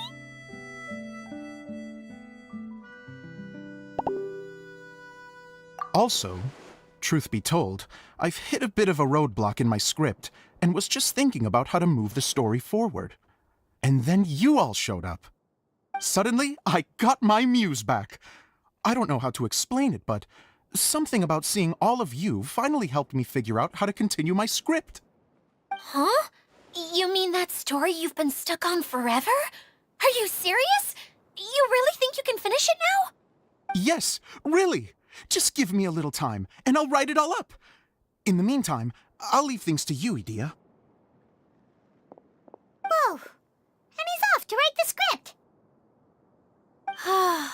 Zosimos has always wanted to write an epic story about a thief and a mage. Apparently, he got the idea from some rumors that were swirling around, but he only got as far as writing the intro before writer's block set in. Why don't you all take some time for yourselves while I see what I can do? We'll reconvene after the director finishes his script.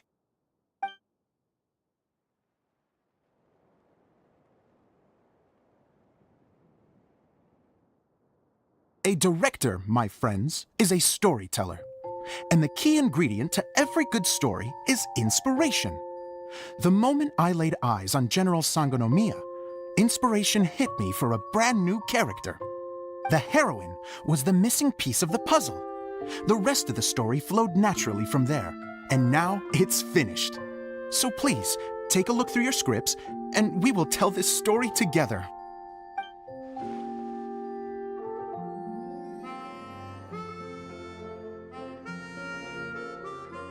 Well, is everything clear? Director Zosimos, how do you pronounce this word? Let me see. Ah, that's sojourn. It means to stay for a while. This is a very cute moment, so let's make sure that comes through in the performance.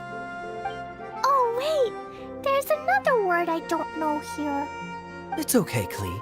We can go through your lines together a few more times after this meeting's over. That would be most appreciated, Kaya. I had a feeling about you, actually. You seem to know a thing or two about character acting. Tell me, have you acted before? You're too kind. It's all in the script, really. It just rolls off the tongue. Oh, you think so? Well, you definitely have a knack for it. I've actually been looking out for someone with your talent. If I make it as a big-time director, then I can see us working together for the long term. Be sure to stay in touch, okay? You and I are gonna go places. What can I say? Sounds good to me. Great. Fantastic. Now then, please go through your scripts one more time. But don't just read the words. Remember my notes, and really let the character inhabit you. I need to have a look at the stage, so I'll leave you to it. If you need me for anything, I'll be in the big theater right in the center of this area. Wonder what the theaters are like here. Let's go check it out while everyone's still getting ready.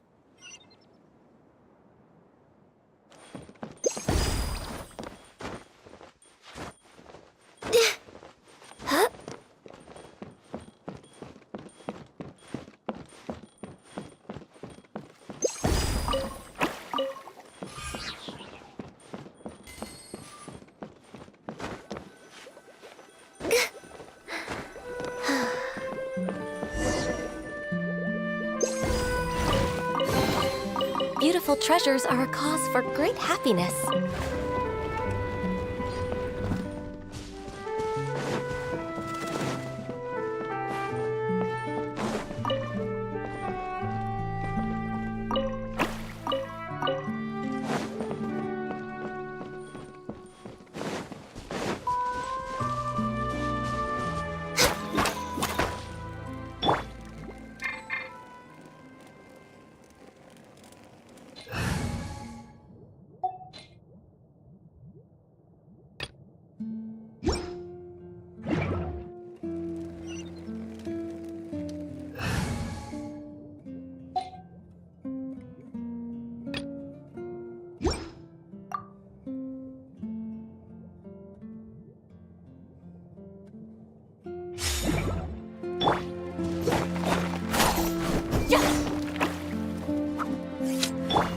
Hold the line.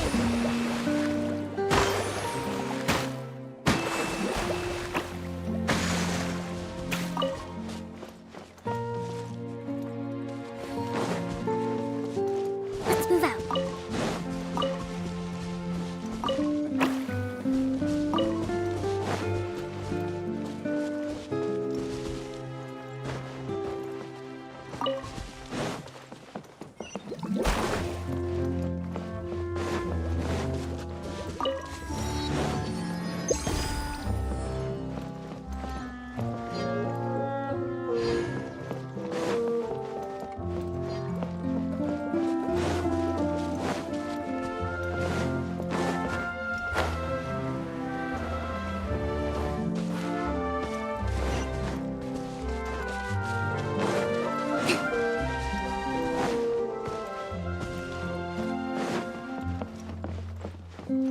Let's move out.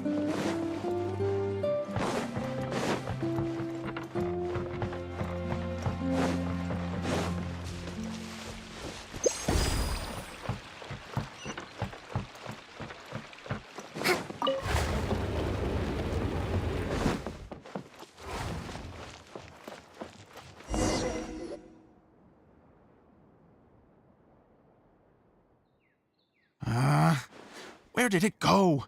I put it right here. Hey, Zosimos! What you up to? Oh, it's you two. Please, come here. Feast your eyes on this stage. I designed it myself. So, directors have to design the stage too? Oh, I'm no ordinary director. I take a more holistic approach. Directing, script writing, stage design, I do it all. Sounds like a lot of work. Idea wouldn't be able to handle that kind of job. Idea has her work cut out for her too, you know. She's my one and only member of the audience, though she often criticizes my shows. Well, she just says what she thinks. You don't know how to write, or this is getting ridiculous. I think it's because I use preprints in a way that she feels goes against what they're intended for. But even though she's my harshest critic, she's also been my biggest supporter in a lot of ways. I guess you could say she's like my agent. I'm very grateful to her. I've always dreamed of being a director, but I've never had the chance until I came here. So, what did you do before you came here? Like I said, I dreamed. From a young age, every time I came home after a show, I'd go over the story again and again in my mind. Growing up, my biggest aspiration was to be a director. Unfortunately, I couldn't offer much beyond my practical skills, so I ended up spending most of my time as a prop designer and doing a bit of set design on the side.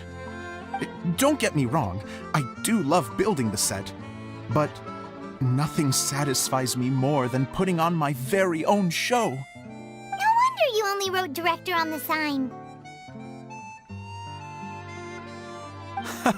Exactly.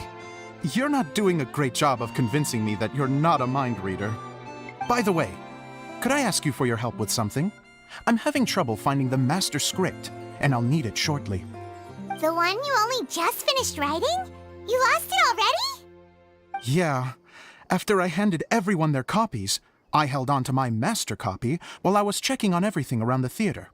I must have dropped it somewhere. If it's not here, then it might be in the attic. These are the only two places I've been since I finished writing it. But, I still have some things to do to get the stage ready. Would you two mind having a look for me? No problem. We'll find it.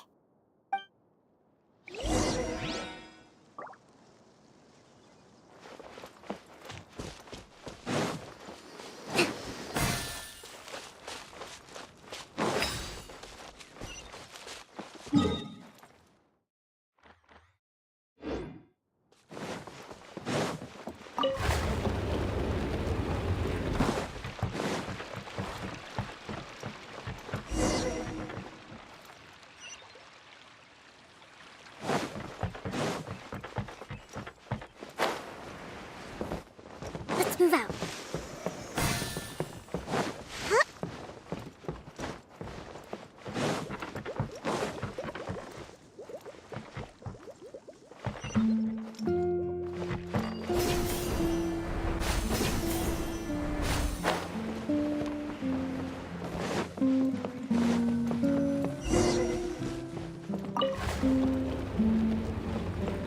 Whoa! Look at all these books! Now, where's the master script?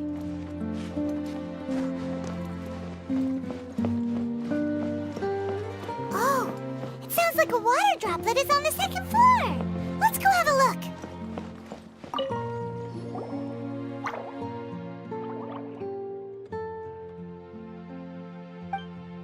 Wow, this is a lot of scripts. Looks like the water droplet has been managing them for the director. Most of them look like works in progress.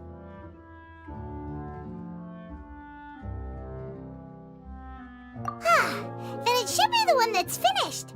Okay, let's look for the thickest one and then check the ending. This is the only script that fits the bill. Plus, it looks pretty new. This must be the master script. Let's go give it to Director Zosimos.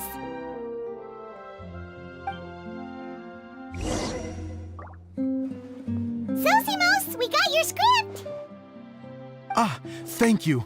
That's a huge help. I'm running out of time here. There's no way I'll be able to fix everything up perfectly. We may just have to wing it. Anyway, the stage is secondary. The performance is what really matters. Things can always go wrong on stage, but as long as the show goes on, it should be fine. You don't sound very confident in what you're saying. It's true. I realize now that a show is the art of the unknown. Even if you have the same actors performing on the same stage, the performance will be slightly different every time. Those subtle differences are what make each performance special. Okay. One last request. Traveler, you can enter the preprints, yes? The truth is that my sets are composed entirely of preprints. First, I use materials to make the objects. Then I take those objects and turn them into the preprint. Now, of course, preprints are really meant for making objects to furnish the domain. So using objects to create preprints is, strictly speaking, the reverse of what this is intended for.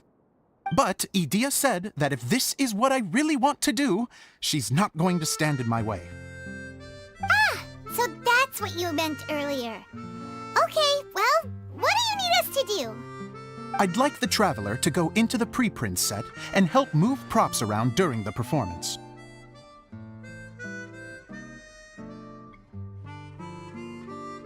The reason is,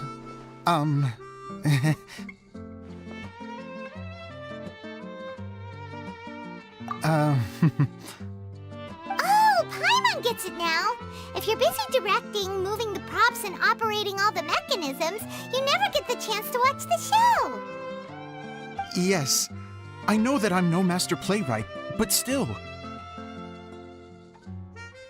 Even if it really is a half-baked script, with shoddy writing and moments of sheer ridiculousness, I'd still like to see it for myself, just once. Hard to turn a guy down after a speech like that. Thank you. Genuinely, I'm so grateful.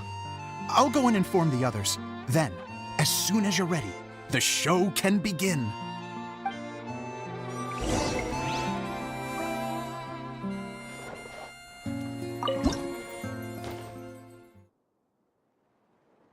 Long, long ago, there was a great thief. He lived in a land where the light did not shine, where all suffered in the darkness. People call me? Sorry, Kaya. Directly into the microphone, please. Otherwise your voice'll, you know. Okay. They call me the Dagger Bandit, but no one sees that I rob the rich and give to the poor. Here in the dark, evildoers run rampant in the shadows, while the good, honest folk stumble blindly on, just trying to find a way through.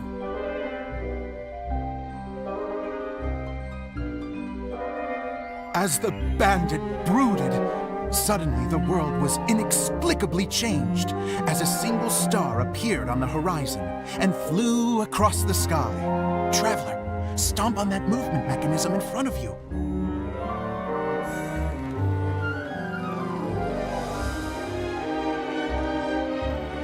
Light. A brief flash, yet enough to illuminate the world. If I can find the source of that light, I can shine it into the darkness, and the people will suffer in blindness no longer.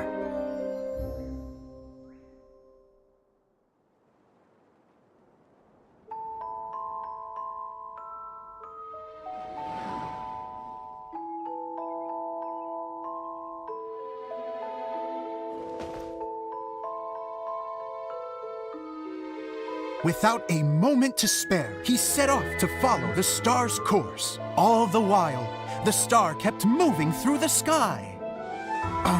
Traveler, the star kept moving through the sky.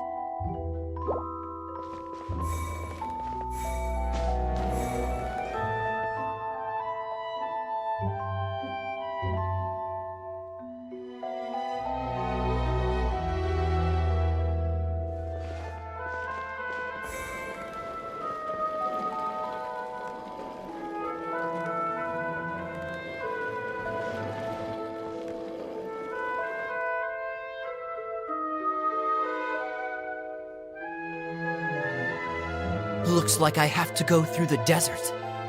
This could get dangerous. If everything he'd heard was to be believed, the desert ahead was a no-man's land filled with horrors. Worse still, the star had landed in the most difficult-to-reach location, surrounded by sheer cliffs. But he was determined to press onward. I've come this far, and I'm not about to turn back now. The Dagger Bandit trekked deep into the desert wasteland. Yet when he finally arrived at his destination, he found not a fallen star, but a young girl, dressed in white. How strange. I'm positive this is where the star landed. Young lady, do you know where the light has gone?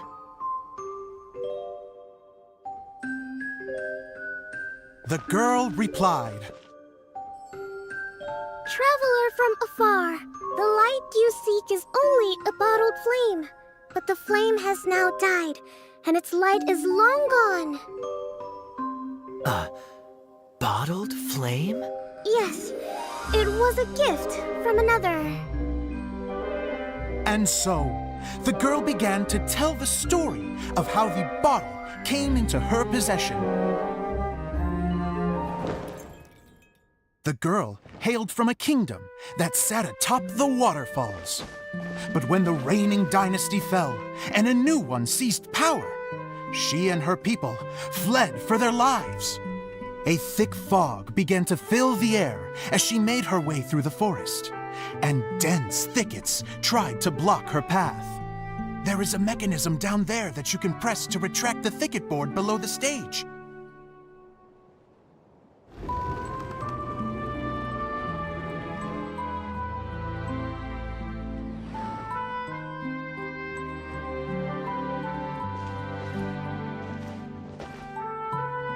If I only had a lamp to guide me through this wretched forest, then I could survive. With scratches covering her arms and legs, the girl pressed through the pain and made her way forward. The road ahead was arduous, but she was determined to press onward. I've come this far, and I'm not about to turn back now.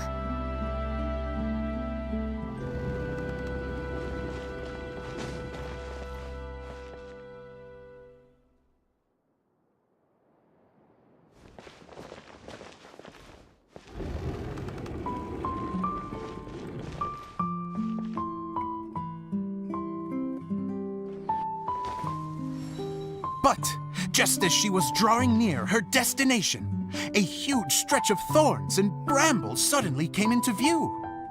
Despair set in and began to weigh on her heart.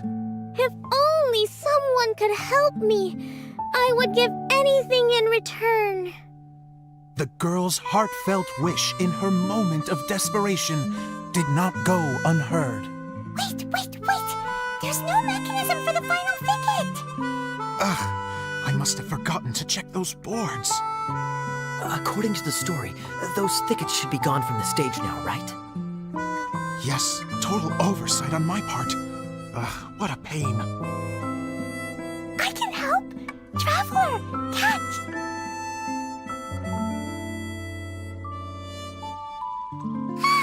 It's a Jumpy Dumpty! The girl's heartfelt wish did not go unheard, for a Jumpy Dumpty, who was passing by, helped to clear a path for her. Oh, thank you, Jumpy Dumpty. And so the girl continued her journey deeper into the forest.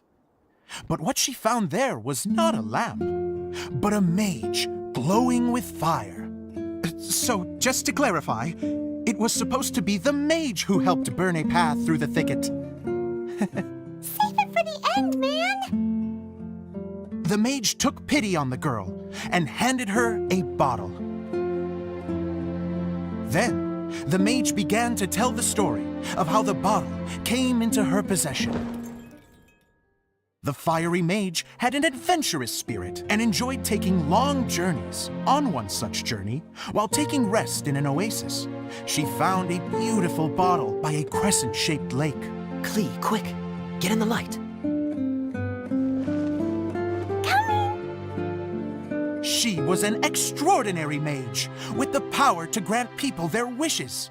She turned the bottle into a thing of equally extraordinary power. But the only place that it could make wishes come true was inside of the bottle. Oh me, oh my! Look at this wonderful bottle of mine! It could make a fine toy. But better still, a sojourner's home. The fiery mage blew into the bottle, allowing it to grant one single wish outside its glass walls. Am I supposed to blow into it? Wow, it lit up! A flame was kindled within the bottle, and it began to glow a fiery red, just like the mage herself.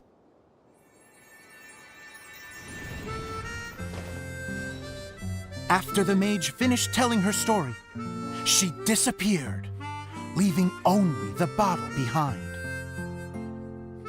A magic bottle that can grant wishes. And I wish to leave this place and go somewhere where no one will ever find me again.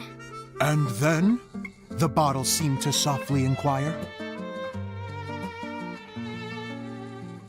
I don't know. The flame in the bottle faded as the girl's single wish was granted, and she found herself in the middle of the desert, far away, where no one could ever find her.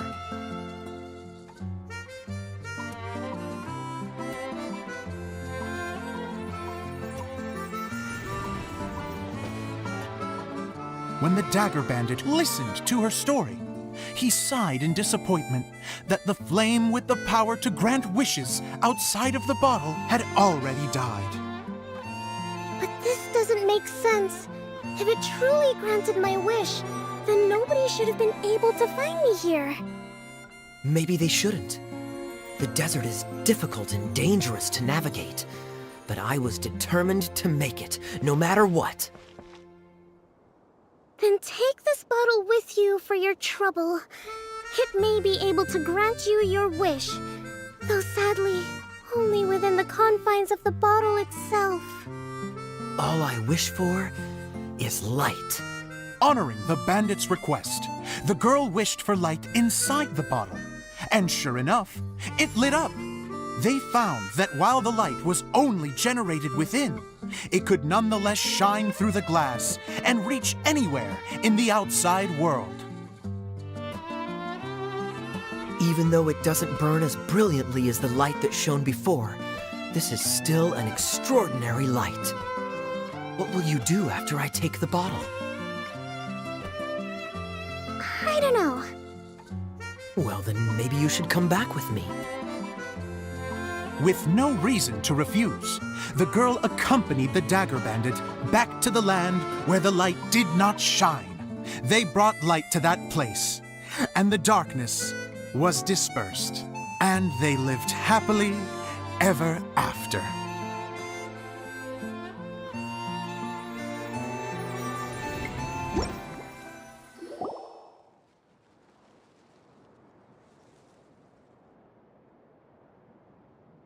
And we're done! Seems the show went pretty well.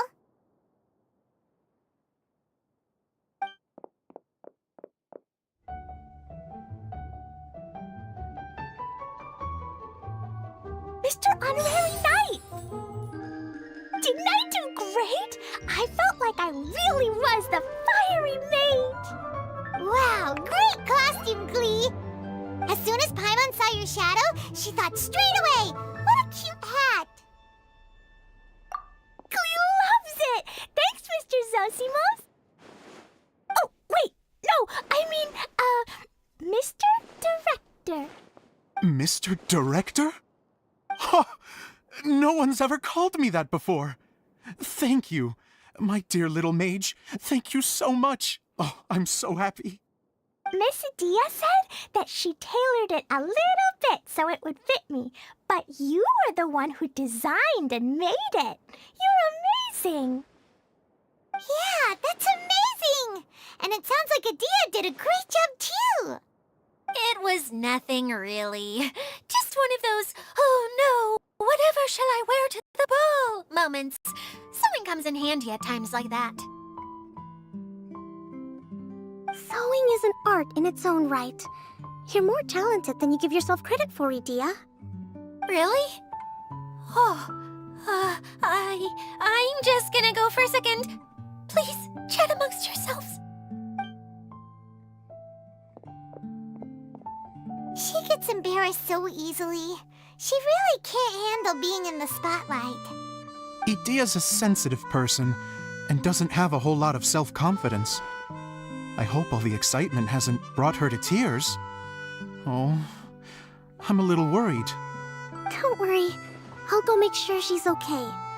I'll see you all later. So, what did you all think of the play? Any thoughts? Huh?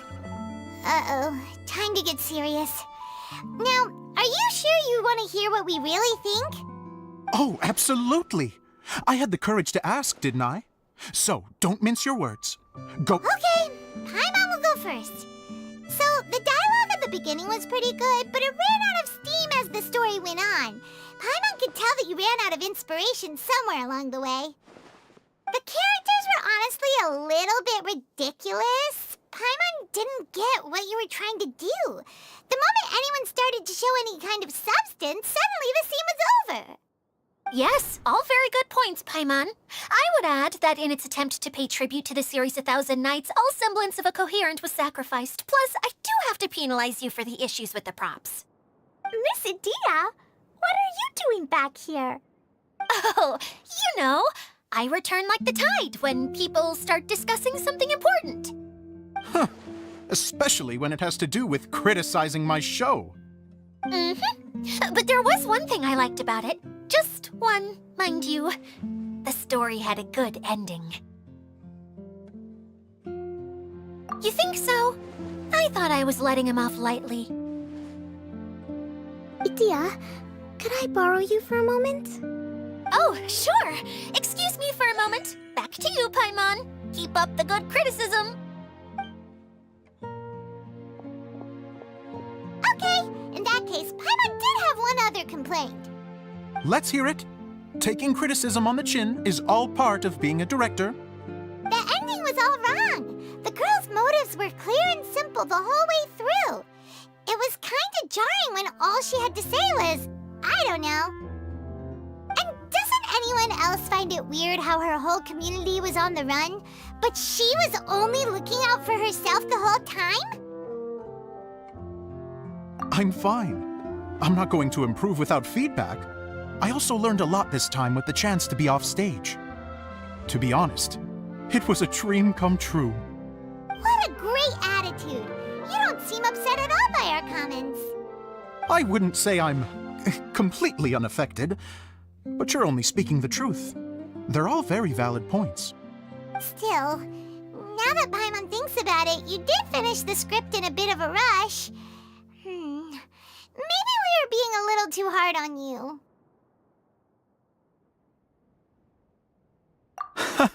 That's perfectly fine. Nothing is as important to me as my work on the stage. We all use our imaginations when we're kids, right? I used to play with dolls and my own cardboard cutouts by the light of an oil lamp. The shadows would come to life and dance on the walls. I never got tired of it. Fast forward to now, and in many ways, I'm still that same little kid, lying on his bed, making sound effects. And I get the same joy from running a show now as I did in my little bedroom theater. Of course, a director can accomplish nothing without a cast and crew. So on that note, I want you to all know that I am eternally grateful to each and every one of you. Hey, don't mention it. We had a blast. Okay, here, take this. Your component, as promised.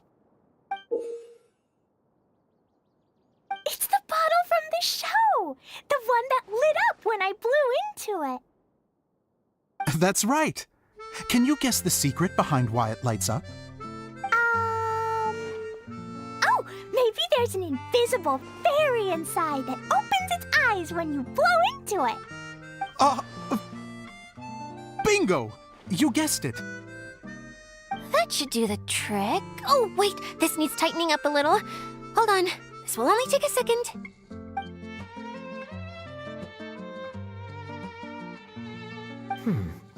This outfit's more fashionable than I imagined. Excuse me, everyone. Do you have a moment? Especially you, Zosimos. Itia wants to do a little something for you. She says it'll be a dream come true. A dream come true? Yes. She said that as useless as she is, she wants to do something for you as the first person to have heard of your dream of being a director. Her words, not mine. I have to disagree, though. I have never thought of Idia as a useless person.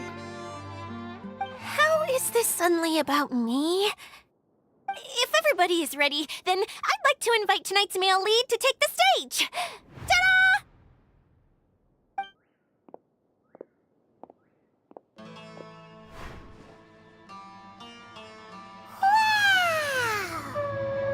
Cool! Kaia's turned into the real Dagger Bandit! How is me changing outfits supposed to make the director's day? It's just a prototype costume. Is he that easy to please? Don't be silly. If I know our director, nothing will make him happier than to see his ideas brought to life by the right actor. Well, then I'm happy to oblige. Who am I to argue with the star of the show? Zosimos drew up countless designs and made a few prototypes before landing on this one. It just needed some tailoring to fit properly, so I made a few stitches here and there. I hope the result isn't a disappointment. Oh, it's perfect. Idia, I'm... Oh, I'm so touched. Thank you all. You've made me happier than I ever thought I could be.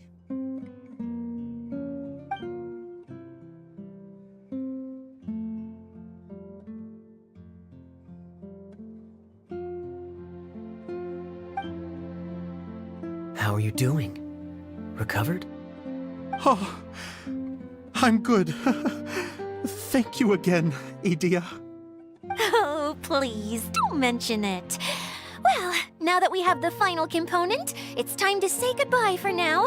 Let's head to the core of the Veluria Mirage and get this place fixed up. Can I keep wearing my costume? Please do, by all means. Both of you can keep your costumes. It seems only fair. Yay!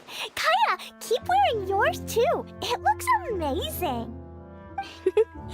I agree with our mage. I'm sure it's not every day you get to play such an unforgettable character. Sure. I think I can be a bandit for a little longer. Bye-bye, Mr. Director. Take care, my dear friends.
guess whoever left these behind was also...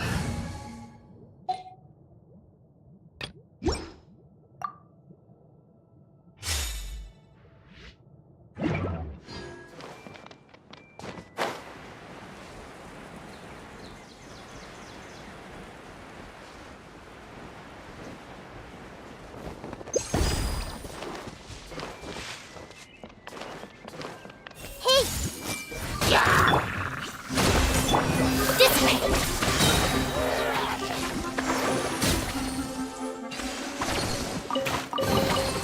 Every little bit counts.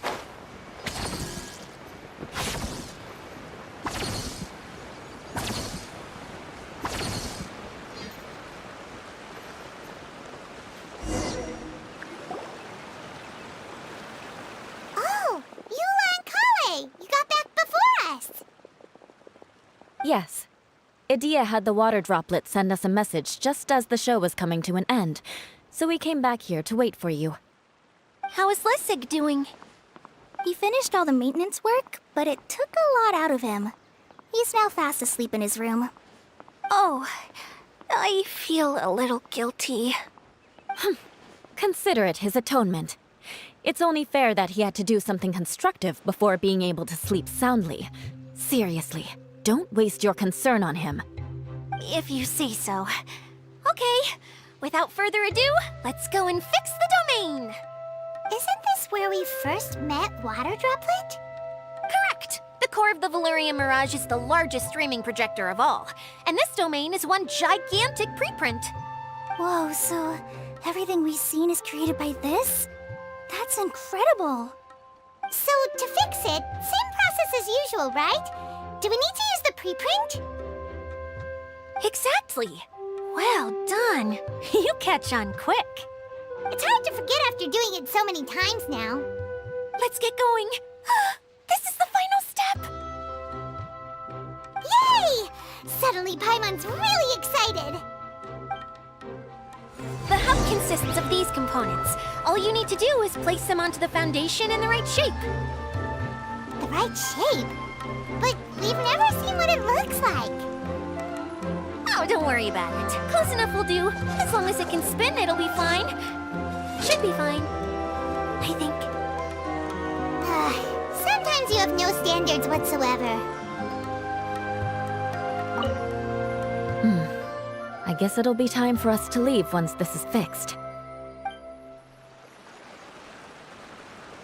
Something that spins. Would a water wheel count?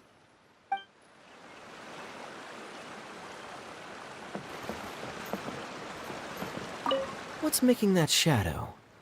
Is it the rope? I feel like the rope should go from one part to another to connect them together.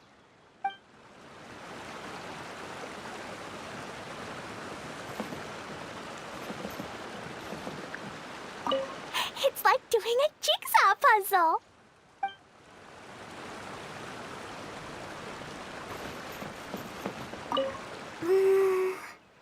If I remember correctly, I think there's supposed to be a small cog on the right-hand side. So maybe that's the candy box.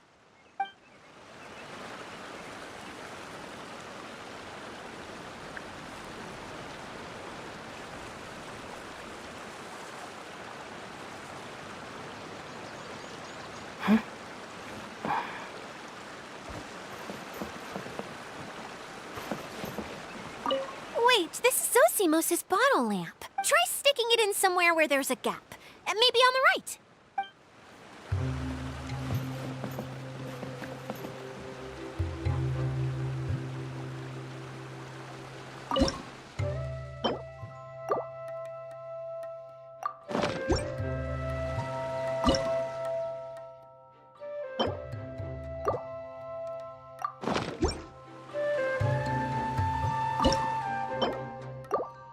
If the Arataki...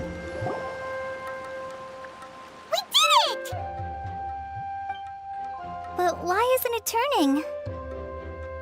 The components are back in the core, and the hub is restored to its proper shape again. That's all we needed to do. Like any wound, it just needs time to heal. It'll probably just start turning again one day in the middle of the night when no one's looking. Really? I thought that with your special abilities, you could get it turning again right away. What? Huh? All of us are dying to see it. Not just how the domain looks when it's fixed, but also Edea. In her element. I want to see Edea using her magic powers too! I bet they're super awesome! What are you guys talking about? And how is Clean on this, but Paimon isn't? They're referring to our mascot's true form. As I've said all along, there's much more to Edea than she gives herself credit for. She has a very special power. Though, I think some of us have sensed that already. Did you notice right away, General? I only found out when I was chatting with Eula. So our general was the first to notice. It seems like she's more perceptive than she lets on. I'd say the same about you, Kaya. What the? All of you know? I mean, I wasn't trying to hide anything from you, I promise. It's just, for people who stumble upon this place by accident, I think my current form is more approachable than my true one. I don't want people to get scared when they see me. What? What is it? And whatever it is, how the heck does everyone know about it? Well, for one thing, I sensed elemental energy in the residents here, but none of them have visions. Then my mind started to wander as I was reading a storybook, and suddenly, I had a thought. Since hydro-eidolons can change into any form, why not human form? You hit the nail on the head. All right, in that case, please allow me to introduce myself once more.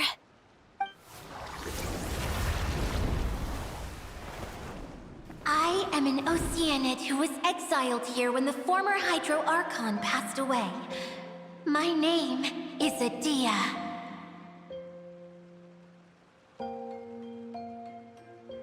Wow, Edea!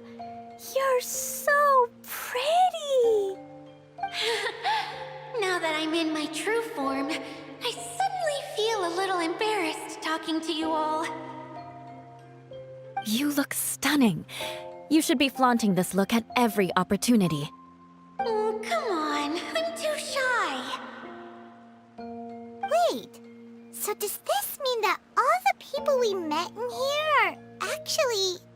I'm guessing that the human counterparts to these hydro alter egos are long gone. That's right. When they wanted to leave, I took them to the edge of the desert. The components are, in fact, gifts that they gave to me before they left. But I'm always curious about what brings people here, so I used the streaming projector to bring their wishes to life. The power to grant wishes, but only within the confines of the bottle. Exactly. It's a truly extraordinary light. I've just realized something. When the components fell from the core, it appeared as if they had returned to their respective owners. But actually, it was after the components landed where they did that their owners and the things associated with them arose around them to form the different zones.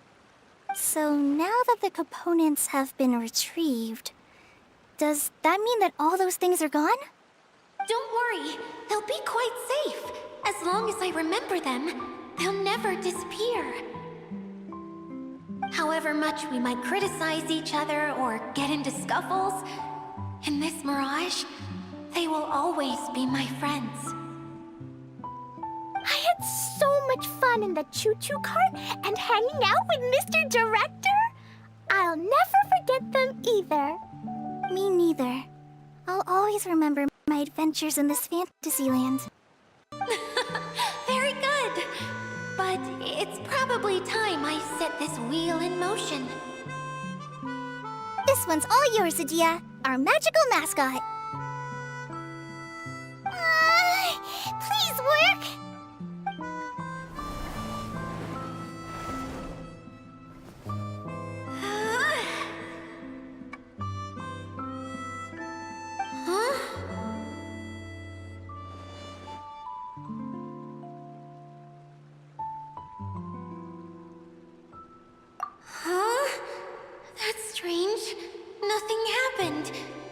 Has it lost some power because of the incident? Oh, crumbs. Not now. Not right off the back of everyone putting me on a pedestal and me acting like this is going to be my big moment.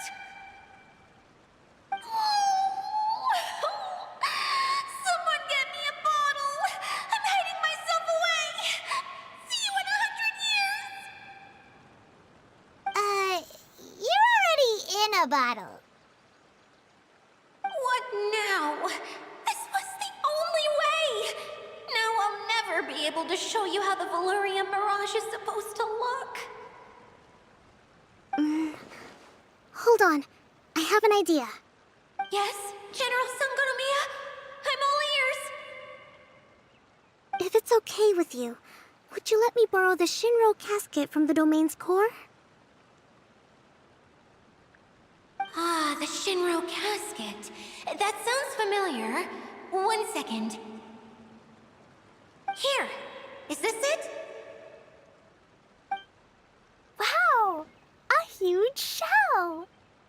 It's the relic that Kokomi mentioned earlier! So this is where it's been hiding! It was once a ritual vessel used for making offerings in the Moon Shrine. It's made from the remains of a yokai called the Shinkiro, and it can listen to the wishes of those who come to pray to build up Shinki, which gives it its power. Several centuries ago, the relic was lost when the last prefect of Yashiori died in battle. Its final resting place was unknown.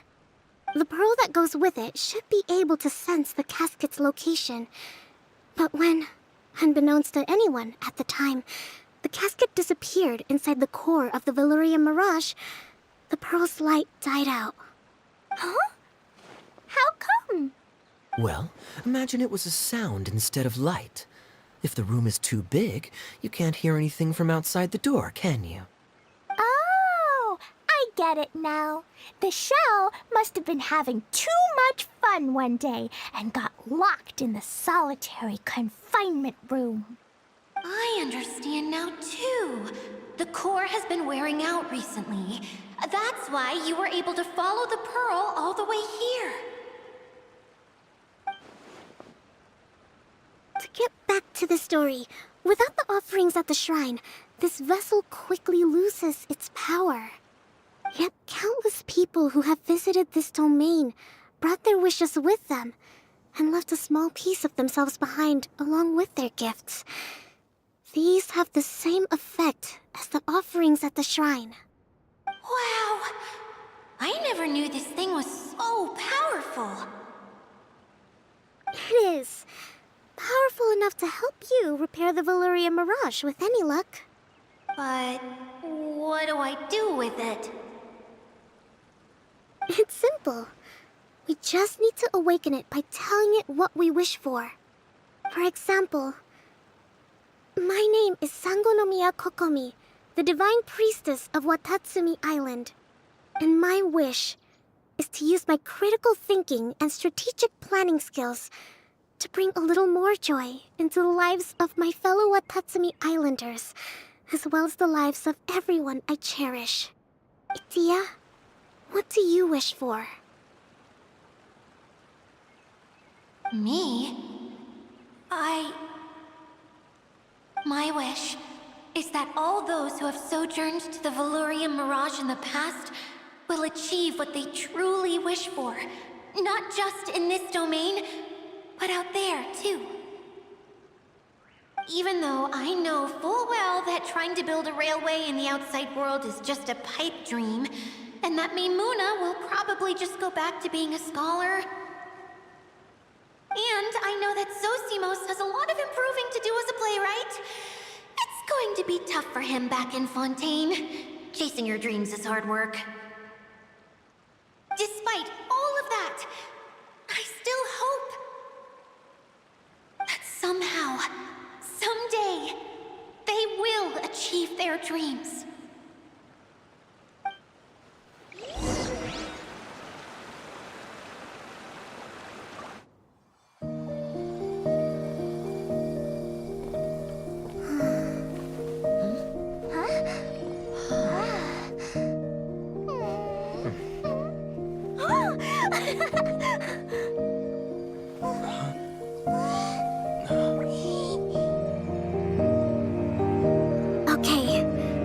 divine power of our hopes and dreams is at your disposal.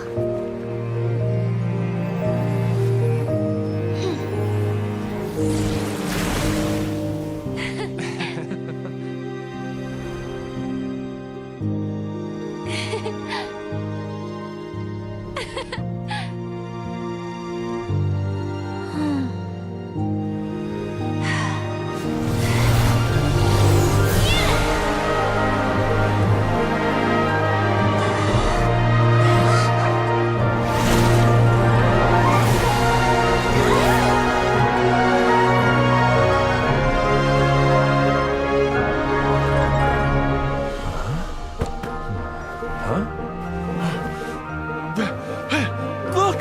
The wheel's been fixed!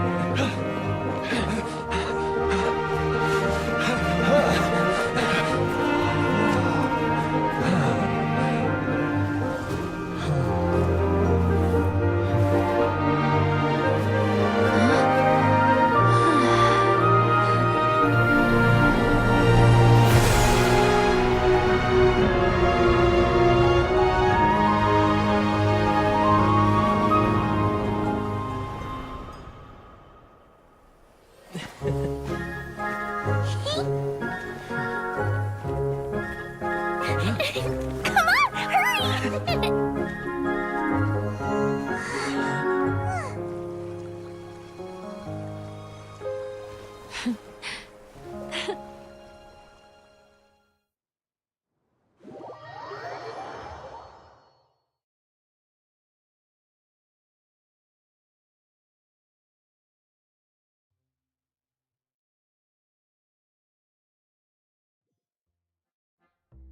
Yay! Dia, you're back to normal!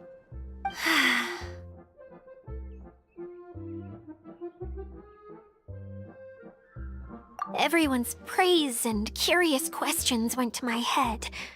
I said so many things I'm so ashamed of, and I lost the courage to live on.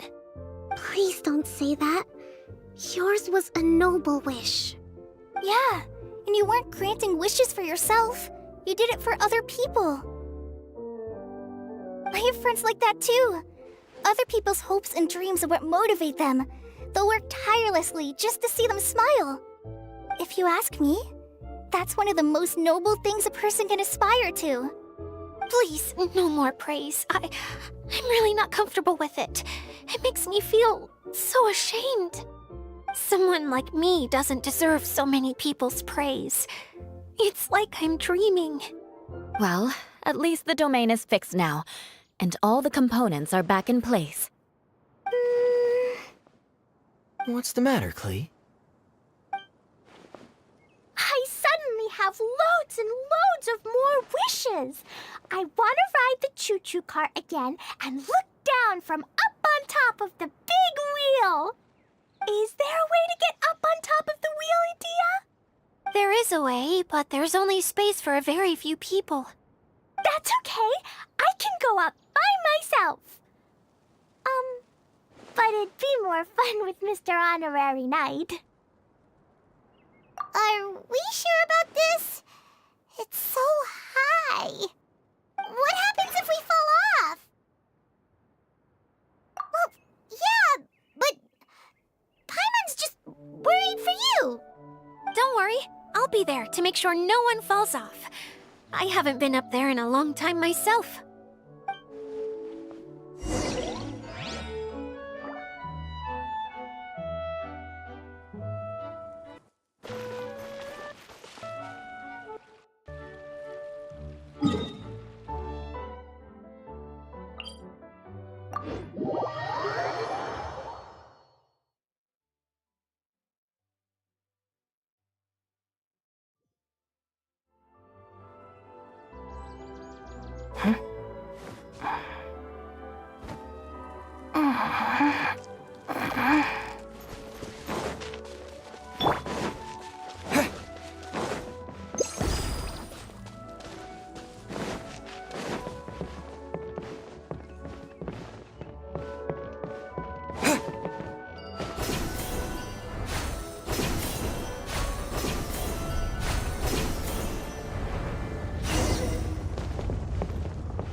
keep this close.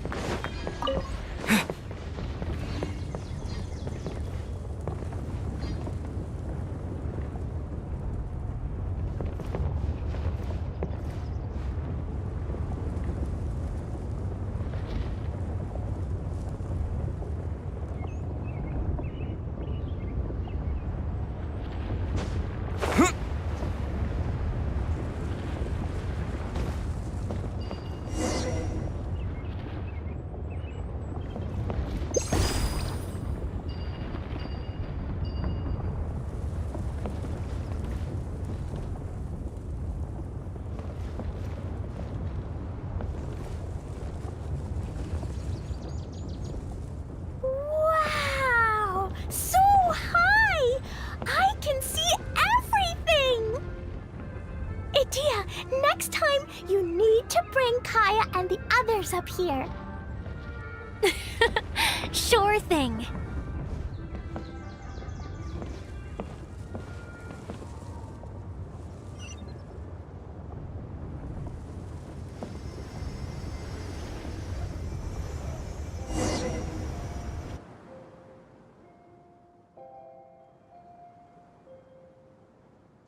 Whenever people have to leave this domain, I like to come up here and spend some time alone after I've seen them out. They're always overjoyed when they first arrive and start bringing their imaginations to life. But once they realize that they can't take anything home with them, they get upset. Some of them can't bear to leave. Others regret ever setting foot in this place. Do you ever get sad, Idia? I feel lonely at times, but not sad. A lot of people destroy everything they created before leaving, but some don't, like the residents you met. Before they left, they asked me to make replicas of themselves using hydro-eidolons. Then they tasked these replicas with maintaining everything they built here, as if this was their way of keeping their dreams alive. That's beautiful.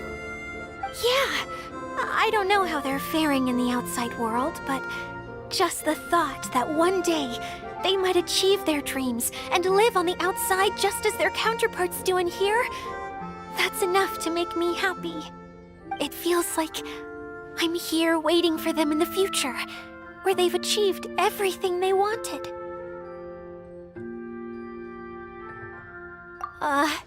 Really? I just think that every dream, every wish, is like a flame in a bottle. Whether someone is still working towards their dream or living it already, as long as whenever they think back to that spark of light within them, it still makes them smile fondly. That's all it takes. Well, I feel super happy right now. Then I guess I finally paid Alice back after all these years. Funny to think I've been in the middle of a desert this whole time. It's just a giant muddy swamp to me. Time for Paimon to give you a nickname! Mud Fairy! Watch out for Idia the Mud Fairy! How dare you mock me! Roar! I'll gobble you up in one mouthful! Oh. I'm still embarrassed to have shown you my uglier side, but I'm glad the Valorium Mirage is up and running again. This place is going to be bustling with activity again soon enough. I hope you'll take some time to enjoy yourselves. Yep, I want to get everyone together for one last ride on the choo-choo cart.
You don't plan on taking the shell back with you, Miss Sangonomiya?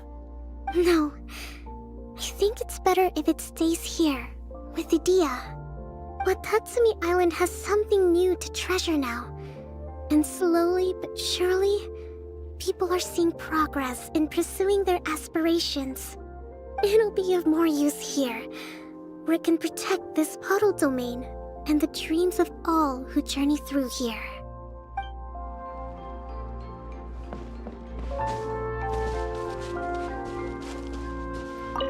If we start at our village and take a slight detour, we'll be able to see Caravan Rebot and Pardis the Eye on the way to Samiro City. Ah, very good. Oh, planning to do any souvenir shopping along the way? You can just focus on buying the gifts. I'll carry the bags. Don't worry about the weight. I can handle it. As long as it's nothing too gigantic, I'll fit it in the bag. Calm down. How many people do you think we'll be buying for? Mom, Albedo, Master Jean, Razor, and Diona, and Mona, and Fischl? What's that look for? Nothing. So, Klee, what are you planning to buy for everyone? Sensetia-flavored candies, and big fungi caps, and loads and loads of storybooks for everyone! But I haven't decided what to get for Mom yet. There's no rush. Let's see what they've got. And if you're still unsure, we can help you decide. Yay! Thanks, you two!